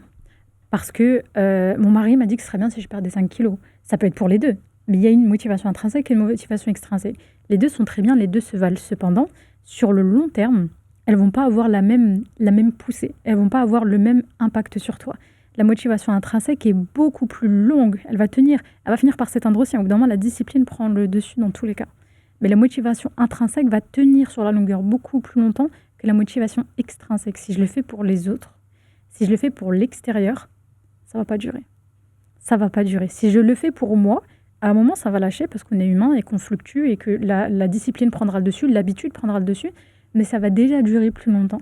Est-ce que j'apprends le Coran parce que je veux découvrir les histoires? Est-ce que je me lis au Coran avant même de parler d'apprentissage? Commençons juste par la lecture parce que je veux découvrir, parce que je veux avoir une relation avec Allah, parce que j'ai besoin de sentir que je suis dans le droit chemin. Des fois, il y a aussi de ça, de se sentir appartenir à une communauté, appartenir à une histoire, ou est-ce que je le fais uniquement pour mes parents, uniquement parce que mes amis le font, uniquement pour beaucoup de choses. Et comprendre la différence entre ces deux-là, ça permet de se poser un moment et de se dire, ok, là je vois que j'arrive pas du tout, j'arrive pas à me remettre dedans, ou j'arrive pas, où j'ai commencé, je me suis inscrite à un cours et j'ai fini par plus y aller du tout. Venons, on analyse le pourquoi. En tant qu'adulte, on se pose, on analyse pourquoi. Et ben, avant de se demander pourquoi j'ai arrêté, mais qu'est-ce qui m'a déjà motivé à commencer? Et posez-vous la question et notez-le. Est-ce que c'est des motivations intrinsèques? Est-ce que c'est des motivations extrinsèques? Est-ce qu'elles sont équilibrées? Ou est-ce qu'au final, c'était que extrinsèque et il n'y avait pas grand-chose qui venait de moi? Et à partir de là, creuser sur les causes pour débloquer plus facilement la motivation sur la suite. Merci beaucoup.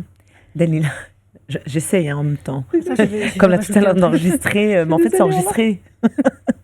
Oui, c'est Tu sais, tout à l'heure, tu as dit, il y en a, ils vont dire, ton fils te dit, je veux faire Solat El-Kahf, mais elle est longue. Mais au début, ça va te prendre 40 minutes. Quand tu vas prendre l'habitude, ça sera plus 40 minutes, ça sera 30. C'est un muscle. Ça va diminuer. Ta fluidité, elle va se truquer. C'est bon, 15 minutes, tu vas venir, Solat El-Kahf, elle fait quoi? Elle fait 10 pages. Tu passes, ça te fait 15-20 minutes, max. Ouais. Plus tu vas fluidifier cette lecture, plus tu vas te donner la motivation et la discipline tous les jours, tous les vendredis. Tous les vendredis, tu arrives, tu fais Solat El-Kahf. Les 10 premiers. Au début, ça va être dur. Si tu es débutant, ça va être dur. Ça te prend du temps, tu vas déchiffrer. Mais petit à petit, tu vas la faire en 5 minutes. Et quand tu auras maîtrisé les 10 premiers, tu es lancé. Je rajoute 2, je termine la page, tu vois. Et petit à petit.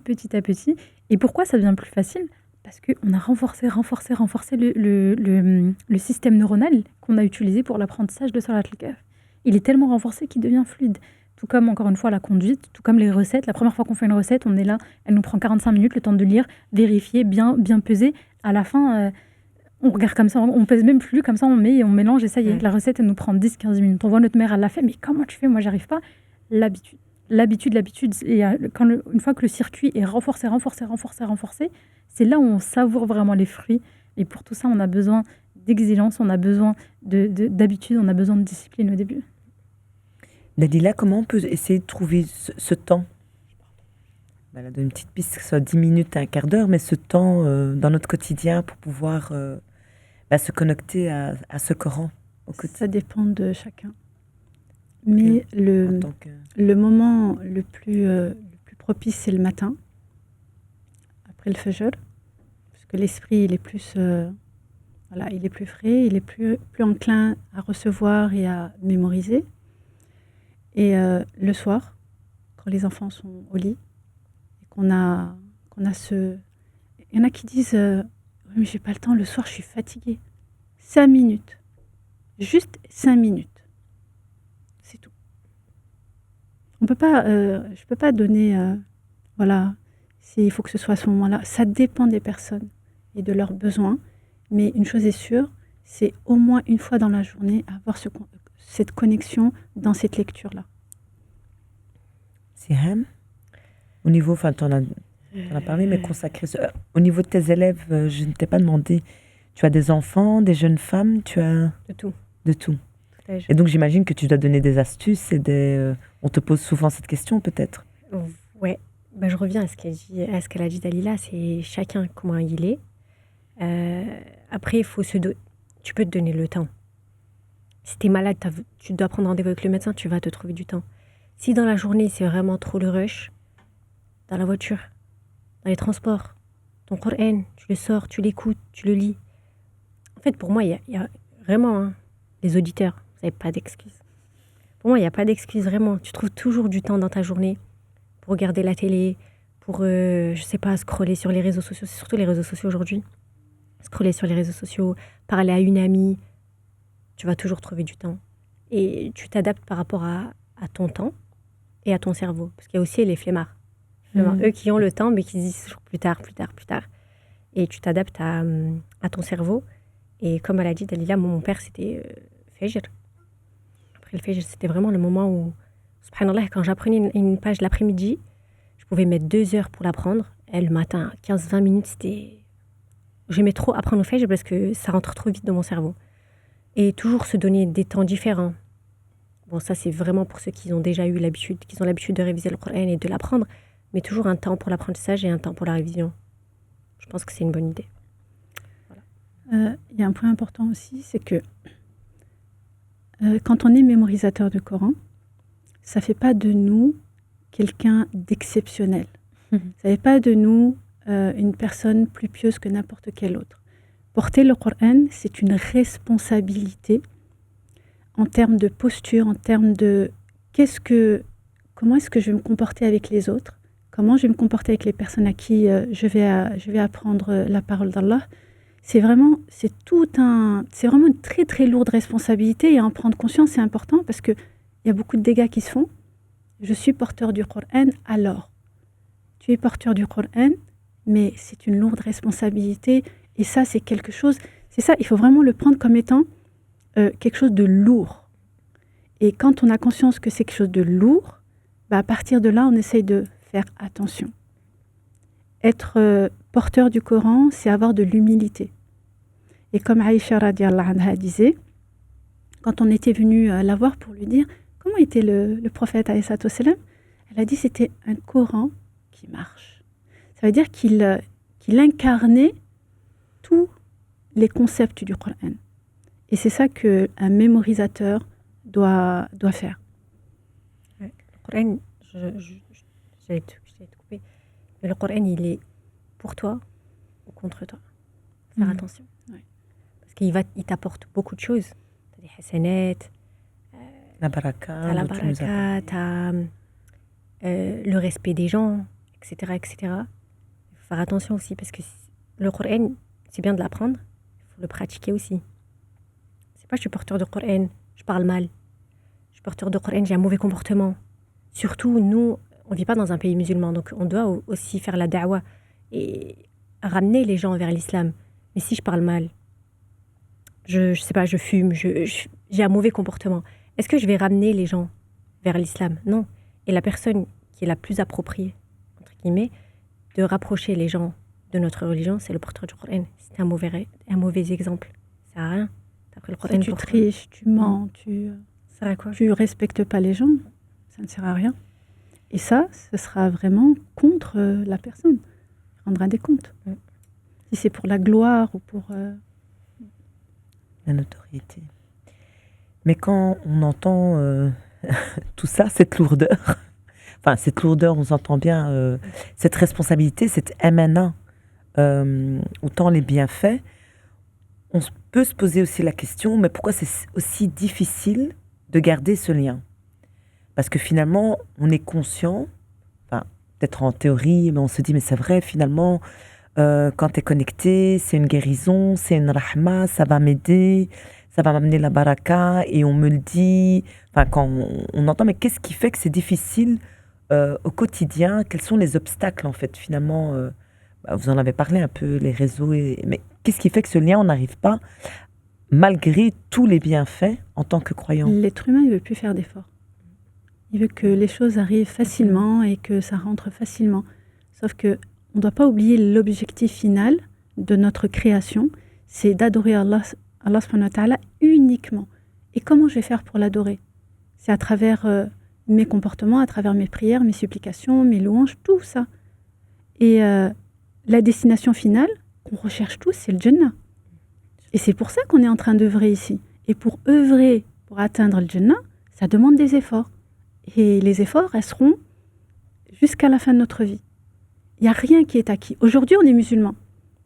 Dans 10 ans, dans 15 ans, je ne sais pas si je vais être encore musulmane. Je ne sais pas quelle épreuve va venir ébranler ma foi qui va faire que je serai plus musulmane. Donc c'est pour ça qu'on doit toujours être dans cet équilibre de vigilance.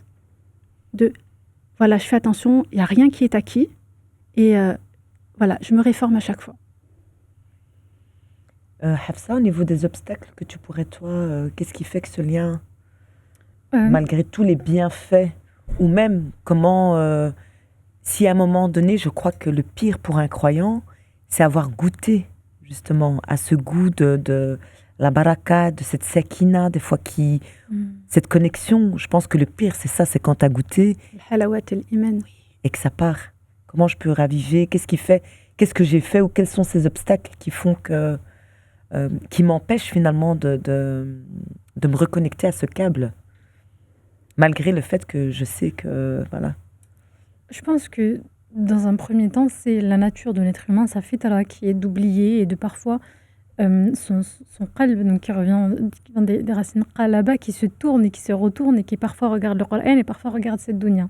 Donc je pense que déjà il y a de ça, de notre nature, qui fait qu'on est là aussi pour adorer Allah subhanahu wa ta'ala, et ça va passer par la lutte. Et on doit lutter et raviver et reposer ses intentions et se redemander pourquoi on fait les choses et refaire les efforts pour toutes ces choses-là. Au final, c'est comme la salat. Tous les matins, on se relève le matin et on refait les ablutions à chaque fois. Et on continue, et on continue, et on continue, et on continue.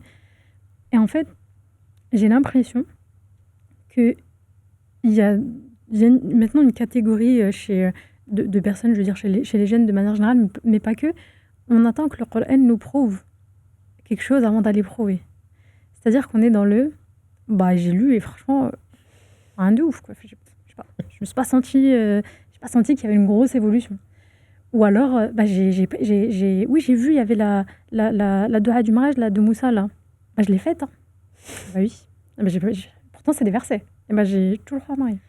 Et tu vois, ce truc de... J'ai fait un effort et j'ai pas de retour. Mais direct, quoi. Et circuit de récompense. Et du coup, pourquoi je vais continuer ?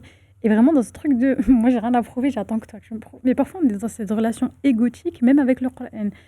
Et je parle encore une fois de ce que j'ai pu observer, hein, mais que parfois on va être dans le... En fait, j'ai beau lire, je ressens rien. Et l'image que j'utilise souvent, c'est comme la thérapie. Ils arrivent au moment où leur vie, c'est ruine. La maison, elle est en feu. Ils me disent ouais, je crois que j'ai besoin d'aide. Ah oui, là, effectivement, la maison, elle est en feu. Donc, notre priorité, c'est d'éteindre le feu. Donc, on éteint le feu avec une thérapie d'urgence, etc., etc. Quand je leur dis, bon, le feu est éteint, ça ne veut pas dire qu'il n'y aura pas de feu dans le futur. C'est la vie, il y a des feux qui arrivent, qui s'éteignent, etc. L'idée, c'est à peu près de le maîtriser. La prochaine fois que tu reviens, on va, Inch'Allah, essayer de consolider pour que la prochaine fois, s'il y a un feu, ça va peut-être brûler la chambre, mais pas tout l'étage. Il n'y a pas de prochaine fois avant le prochain feu. Et qu'au lieu de revenir consolider, c'est à l'instant T, je me sens bien. Pourquoi j'irai voir la psy ? Peut-être pour tout le passé que tu as pu avoir et que tu n'as jamais travaillé. Mais encore une fois, on est dans l'instant présent, on est dans l'oubli, et du coup, on continue jusqu'au prochain feu et on revient en panique. Ça a à nouveau brûlé tout l'étage. Oui, mais je t'ai dit, on doit travailler quand il n'y a plus de feu. C'est là où le travail se fait. Et c'est là où c'est dur de venir et de se dire, non, en ce moment, je vais bien.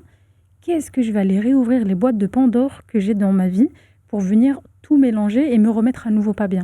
Et dans le Coran, parfois, j'ai l'impression que c'est ça, c'est du... J'ai lu, là, en ce moment, ça va pas du tout. J'ai fait plein de doigts, j'ai pas eu de retour. Mais c'est avant que tu dois créer ce lien. C'est avant que tu dois consolider ta corde avec Allah subhanahu wa ta'ala. Allah, il t'a confié une corde, une échelle, et t'a dit, quand tu as besoin, tu montes, je te réponds. Trop bien. Je l'ai mise dans le jardin, là. J'ai fait ma petite vie, tout allait bien. Et je reviens, un jour, je suis en panique. Elle est où mon échelle ? Je commence à la mettre, j'essaie de monter, je vois ça glisse, les barreaux, ils se cassent et tout. Qu'est-ce qui se passe ? Dieu m'avait dit que je pourrais monter. Tu l'as entretenu, ta corde. Il y a eu la pluie, il y a eu la neige, il y a eu des rats, il y a eu l'usure. Et est-ce que tu as pris soin de ça ? Ben non, forcément, le jour où tu veux l'utiliser, elle est un peu rouillée. Et en fait, ce travail en amont, il est dur parce qu'il demande de l'énergie qu'on n'a pas envie de mettre. De l'énergie que notre cerveau nous pousse à ne pas mettre là. Parce que notre cerveau, il se dit concrètement, on ne sait jamais, s'il y a un danger violent dans quelques temps, je vais devoir soit courir, soit me battre. Et donc, je vais avoir besoin d'une énorme quantité d'énergie. Le cerveau, c'est l'organe qui consomme le plus d'énergie dans le corps. Et donc, il se dit, mon objectif à moi, c'est que cet être humain que j'essaie de garder en vie, il économise au max l'énergie, comme ça, si besoin que je dois me battre ou je dois m'enfuir ou quoi, j'ai toute l'énergie dont j'ai besoin.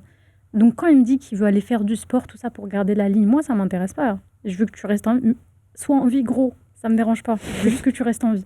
Et toutes ces choses-là. Et ce qui fait qu'ils nous empêchent d'aller vers là. Et nous, on doit combattre ça.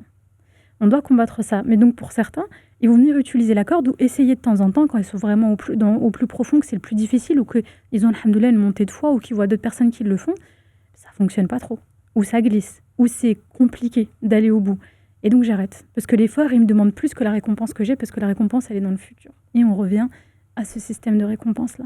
Mais avoir conscience de ça, c'est s'obliger à se dire, là, je n'écoute pas ce nefs-là, je n'écoute pas le réflexe de mon cerveau, je vais à l'encontre de ça, et c'est pas naturel, c'est désagréable. Quand on dit sortir de sa zone de confort, c'est jamais fun, hein, c'est jamais fun. Mais on est obligé de passer par ce brouillard-là pour pouvoir sortir et trouver et avoir une vision plus claire et plus apaisée de qui on est, de notre relation avec Allah, dont on est aujourd'hui. Donc ce parallèle entre la relation au Coran et la relation avec la thérapie et le bien-être de manière générale, je trouve qu'il est assez parlant peut-être pour illustrer en tout cas ce que moi j'observe au quotidien. Incroyable. Mais il y a aussi le sentiment qu'on peut se dire de culpabilité aussi, face à se dire mais si j'y arrive pas, mais d'un côté j'ai envie. Est-ce que c'est depuis tout petit qu'on a ce sentiment de culpabilité, ou ce sentiment de culpabilité vient aussi avec les années? Des fois on se dit tu vois, j'ai étudié quelques hizb, quelques parties, qu'est-ce qui fait que maintenant je culpabilise, et comme je culpabilise, et ça peut être un sentiment finalement qui... Culpabilité de ne pas avoir avancé dans l'apprentissage. Ou de ne pas être justement cette personne ou ce croyant, ce mu'min ou mu'mina qui se dit voilà, j'y arrive pas, ou j'ai oublié, vraiment le sentiment de culpabilité. Je pense qu'on peut pas prendre, vous me direz si vous n'êtes pas d'accord, mais je pense qu'on peut pas prendre le Coran seul. Le Coran vient avec l'image qu'on a d'Allah. Le Coran vient avec la connaissance qu'on a de notre religion, de la spiritualité et du fiqh, et de comment nos parents nous l'ont transmis, et de la relation que nos parents ont eue avec tout ça, et de ce qu'on va traverser dans notre vie. Est-ce qu'il y a eu d'énormes traumas ou pas? Est-ce qu'il y a eu une vie qui, au final, n'a jamais eu l'islam à l'intérieur et j'en ai jamais ressenti le besoin? Quel exemple on a eu dans notre entourage? Est-ce que tous ceux qui étaient hafez le Coran, ils étaient hyper durs, ils me faisaient peur, et ils étaient violents avec moi? Vraiment, c'est vraiment multifactoriel. Et je pense que prendre le Coran seul, c'est ignorer une réalité qui vient former cette relation qu'on a avec le Coran. Mais, ce que je dis aussi souvent, c'est que on arrive, au final, cette relation avec le Coran avec laquelle on grandit, à la fin de la journée, c'est une histoire de rizq. Est-ce que tu as eu des parents qui étaient hafid? Est-ce que tu as eu des parents qui étaient peut-être pas dans la religion? Peut-être que tu es converti. Peut-être qu'au contraire, eux-mêmes, ils ont eu un traumatisme religieux qui fait qu'ils repoussent tout ça vraiment énormément. Et comment toi, du coup, tu as vécu, ok, tu arrives avec ça, d'accord. Maintenant, Dieu t'a donné le choix. Dieu il te donne ta conscience de pouvoir faire un choix. Est-ce que toi, aujourd'hui, tu vas t'en emparer ou pas? Donc oui, il peut y avoir de la culpabilité, mais ça, encore une fois, c'est comment on t'a transmis ça? Est-ce que c'était par la honte? Est-ce que c'était par la colère? Est-ce que c'était par de la diminution de ta valeur? Est-ce que c'était...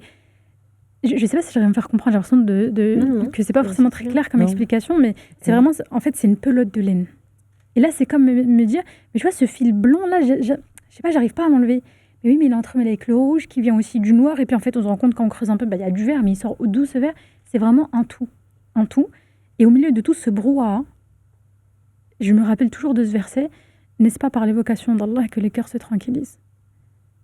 Et au final, venir chercher cette sérénité, c'est pour ça que je disais tout à l'heure, et je sais plus qui l'avait dit, et j'avais vraiment apprécié ça, je pense qu'il faut le souligner, on n'est pas forcément dans l'apprentissage. Parfois, on est bien avant. On est juste dans se reconnecter. On est juste dans le lire, l'écouter. Trouvez un récitateur que vous aimez bien, écoutez-le. Oui, on n'est pas là pour embellir la récitation du Coran, etc. Si c'est une porte ouverte pour quelqu'un, bismillah. Écoutez des récitations qui vous parlent. Quand vous vous sentez triste, au lieu d'aller vers les musiques de Bollywood ou les musiques tristes ou toutes ces musiques-là, et nota bene, scientifiquement, c'est prouvé que ça ne fait qu'empirer, voire nourrir cet état de tristesse, tournez-vous vers le Coran. Essayez de l'écouter, une seule sourate, de l'écouter en boucle. Et parfois, l'apprentissage, ça passe par ça. Peut-être que vous êtes plus auditif. Je sais qu'il y a certaines sourates que j'ai appris juste parce que je les écoutais en boucle, parce que j'aimais bien la récitation, parce que j'aimais bien les intonations. On voit maintenant ça sur les réseaux, des petits extraits de récitation. On les retrouve après repris dans plein de types de réels. Vous aimez bien creuser, allez voir qui est-ce qui récite. Allez écouter un petit peu ces récitations. Et peut-être que c'est celle-là qui va vous toucher, c'est celle-là qui va vous donner encore plus envie de l'écouter. Je pense qu'il y a... Le Coran, il y a plein de manières de l'approcher. Il y a vraiment plein de manières de l'approcher. Et oui, on peut faire des cours de A à Z ou partir dans un institut de manière intensive ou faire ça tous les soirs ou tous les matins. à la fin de la journée, il y a forcément une manière de l'approcher qui vous conviendra à vous, parce qu'il est vraiment pour tout le monde. Il y a aussi la pression qu'on met à des personnes qui sont en cheminement. Donc, ils sont là à découvrir le Coran, à l'écouter, à le lire, à voir le tafsir, pour essayer de comprendre. Et on leur dit, t'as mémorisé combien ? Ah non, il faut que tu mémorises. C'est-à-dire qu'on leur met une pression qui n'est pas nécessaire à ce moment-là, parce que c'est pas le moment pour eux.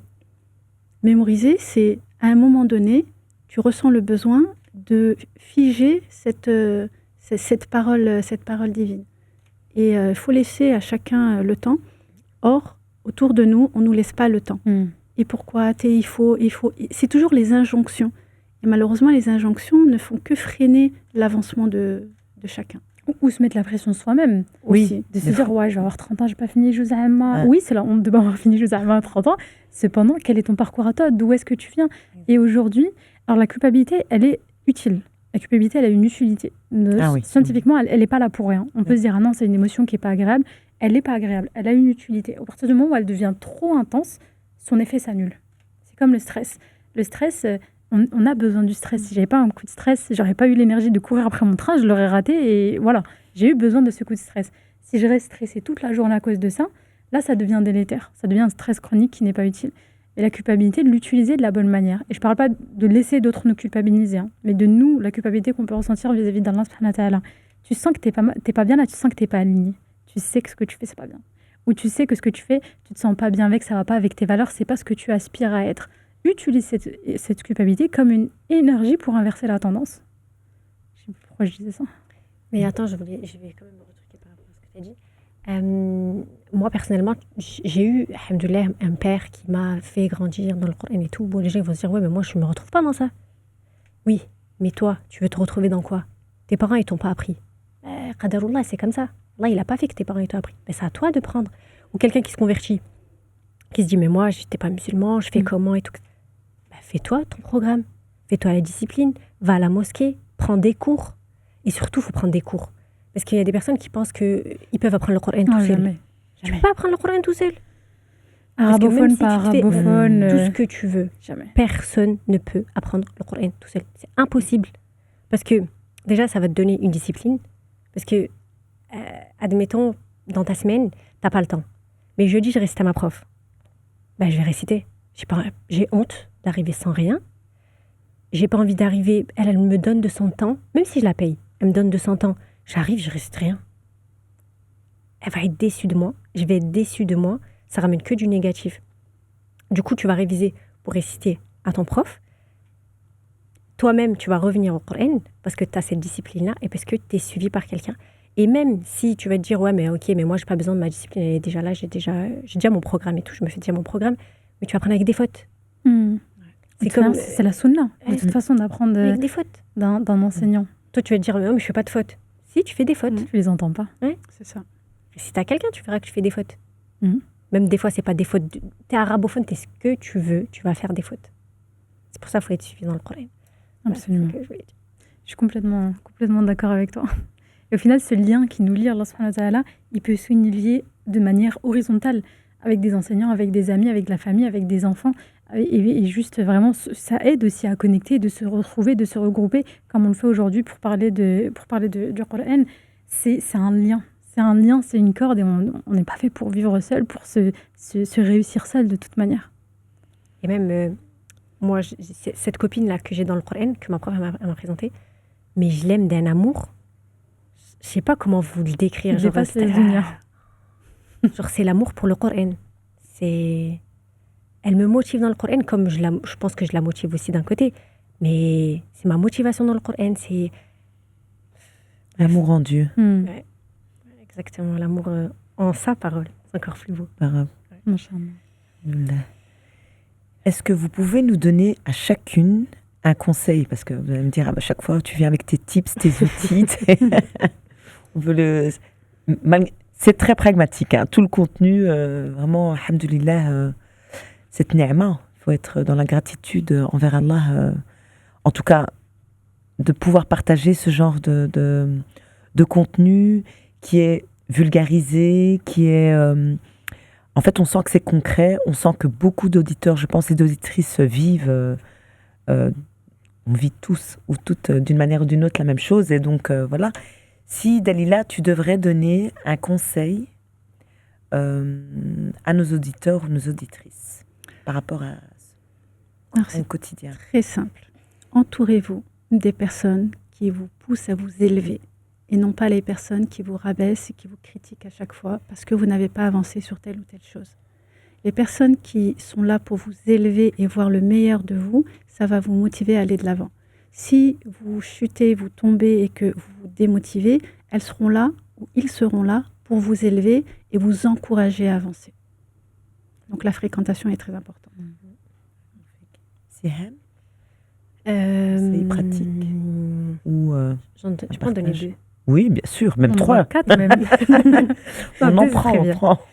La discipline.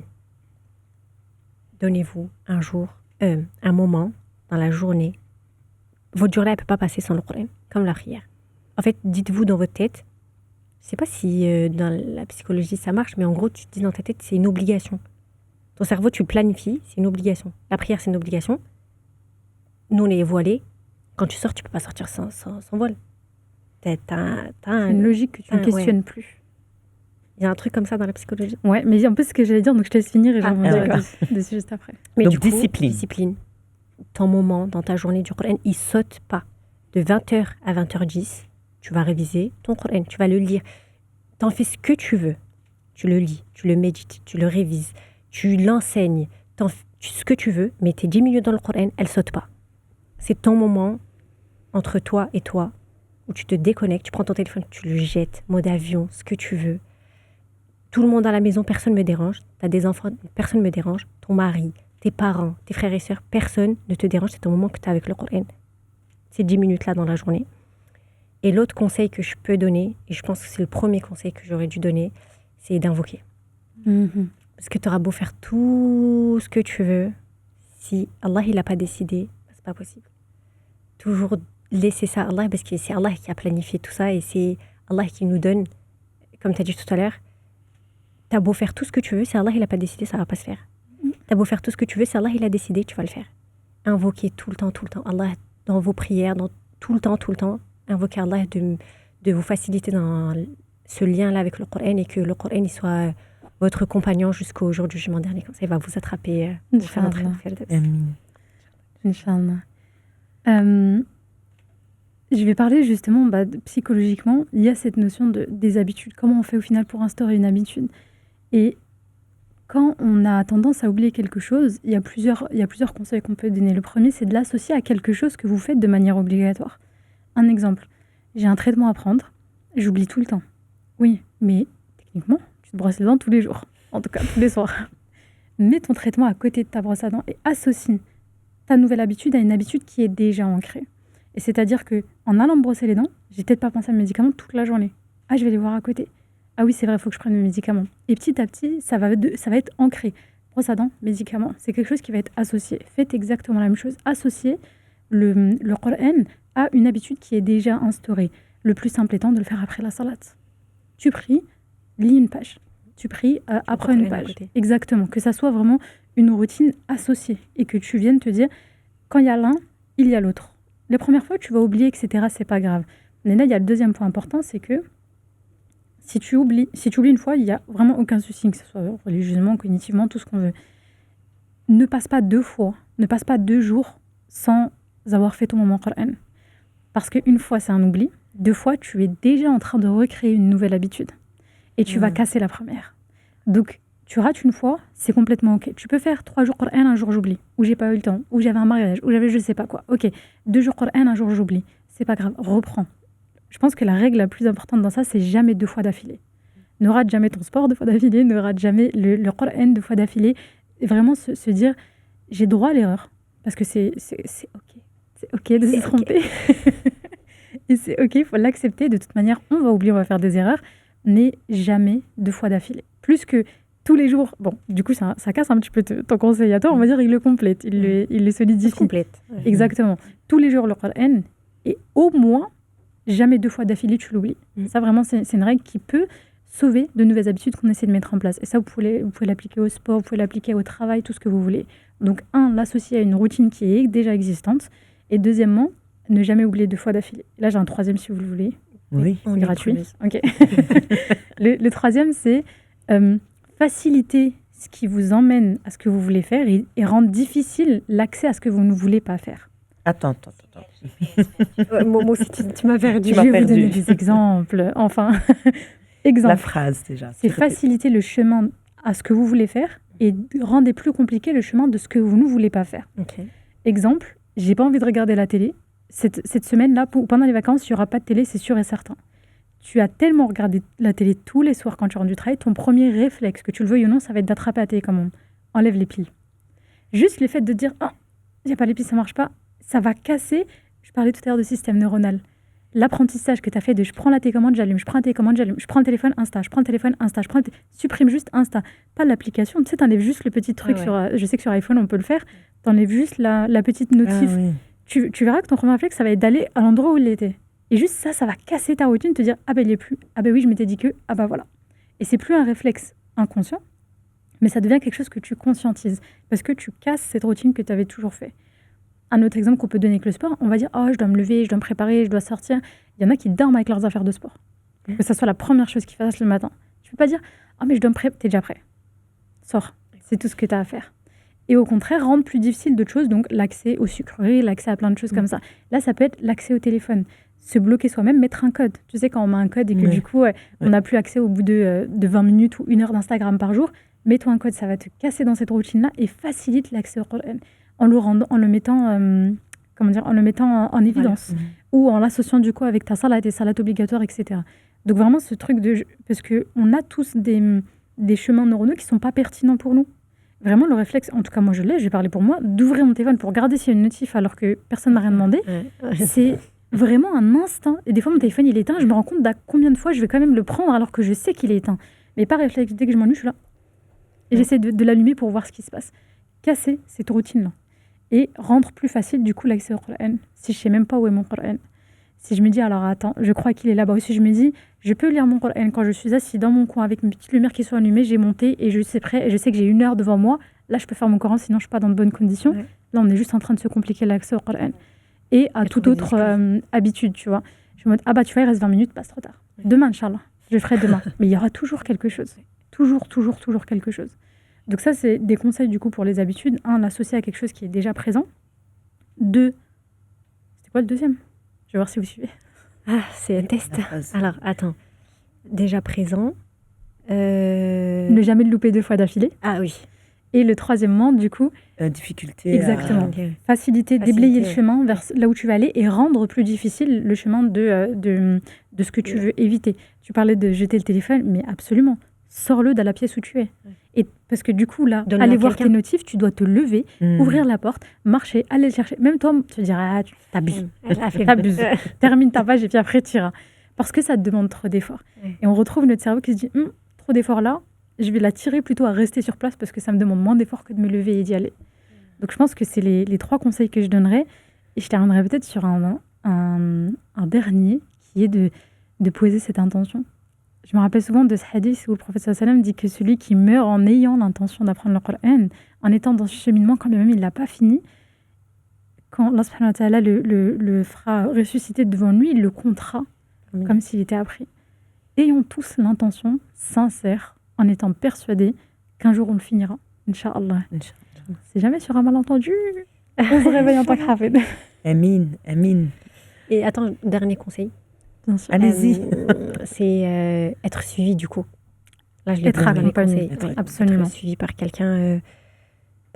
Si t'as pas les moyens, ton frère, ta sœur. Il y a beaucoup de gens qui donnent des cours gratuitement. Alhamdoulilah, il y a beaucoup de gens qui font cette amana-là aussi à la communauté.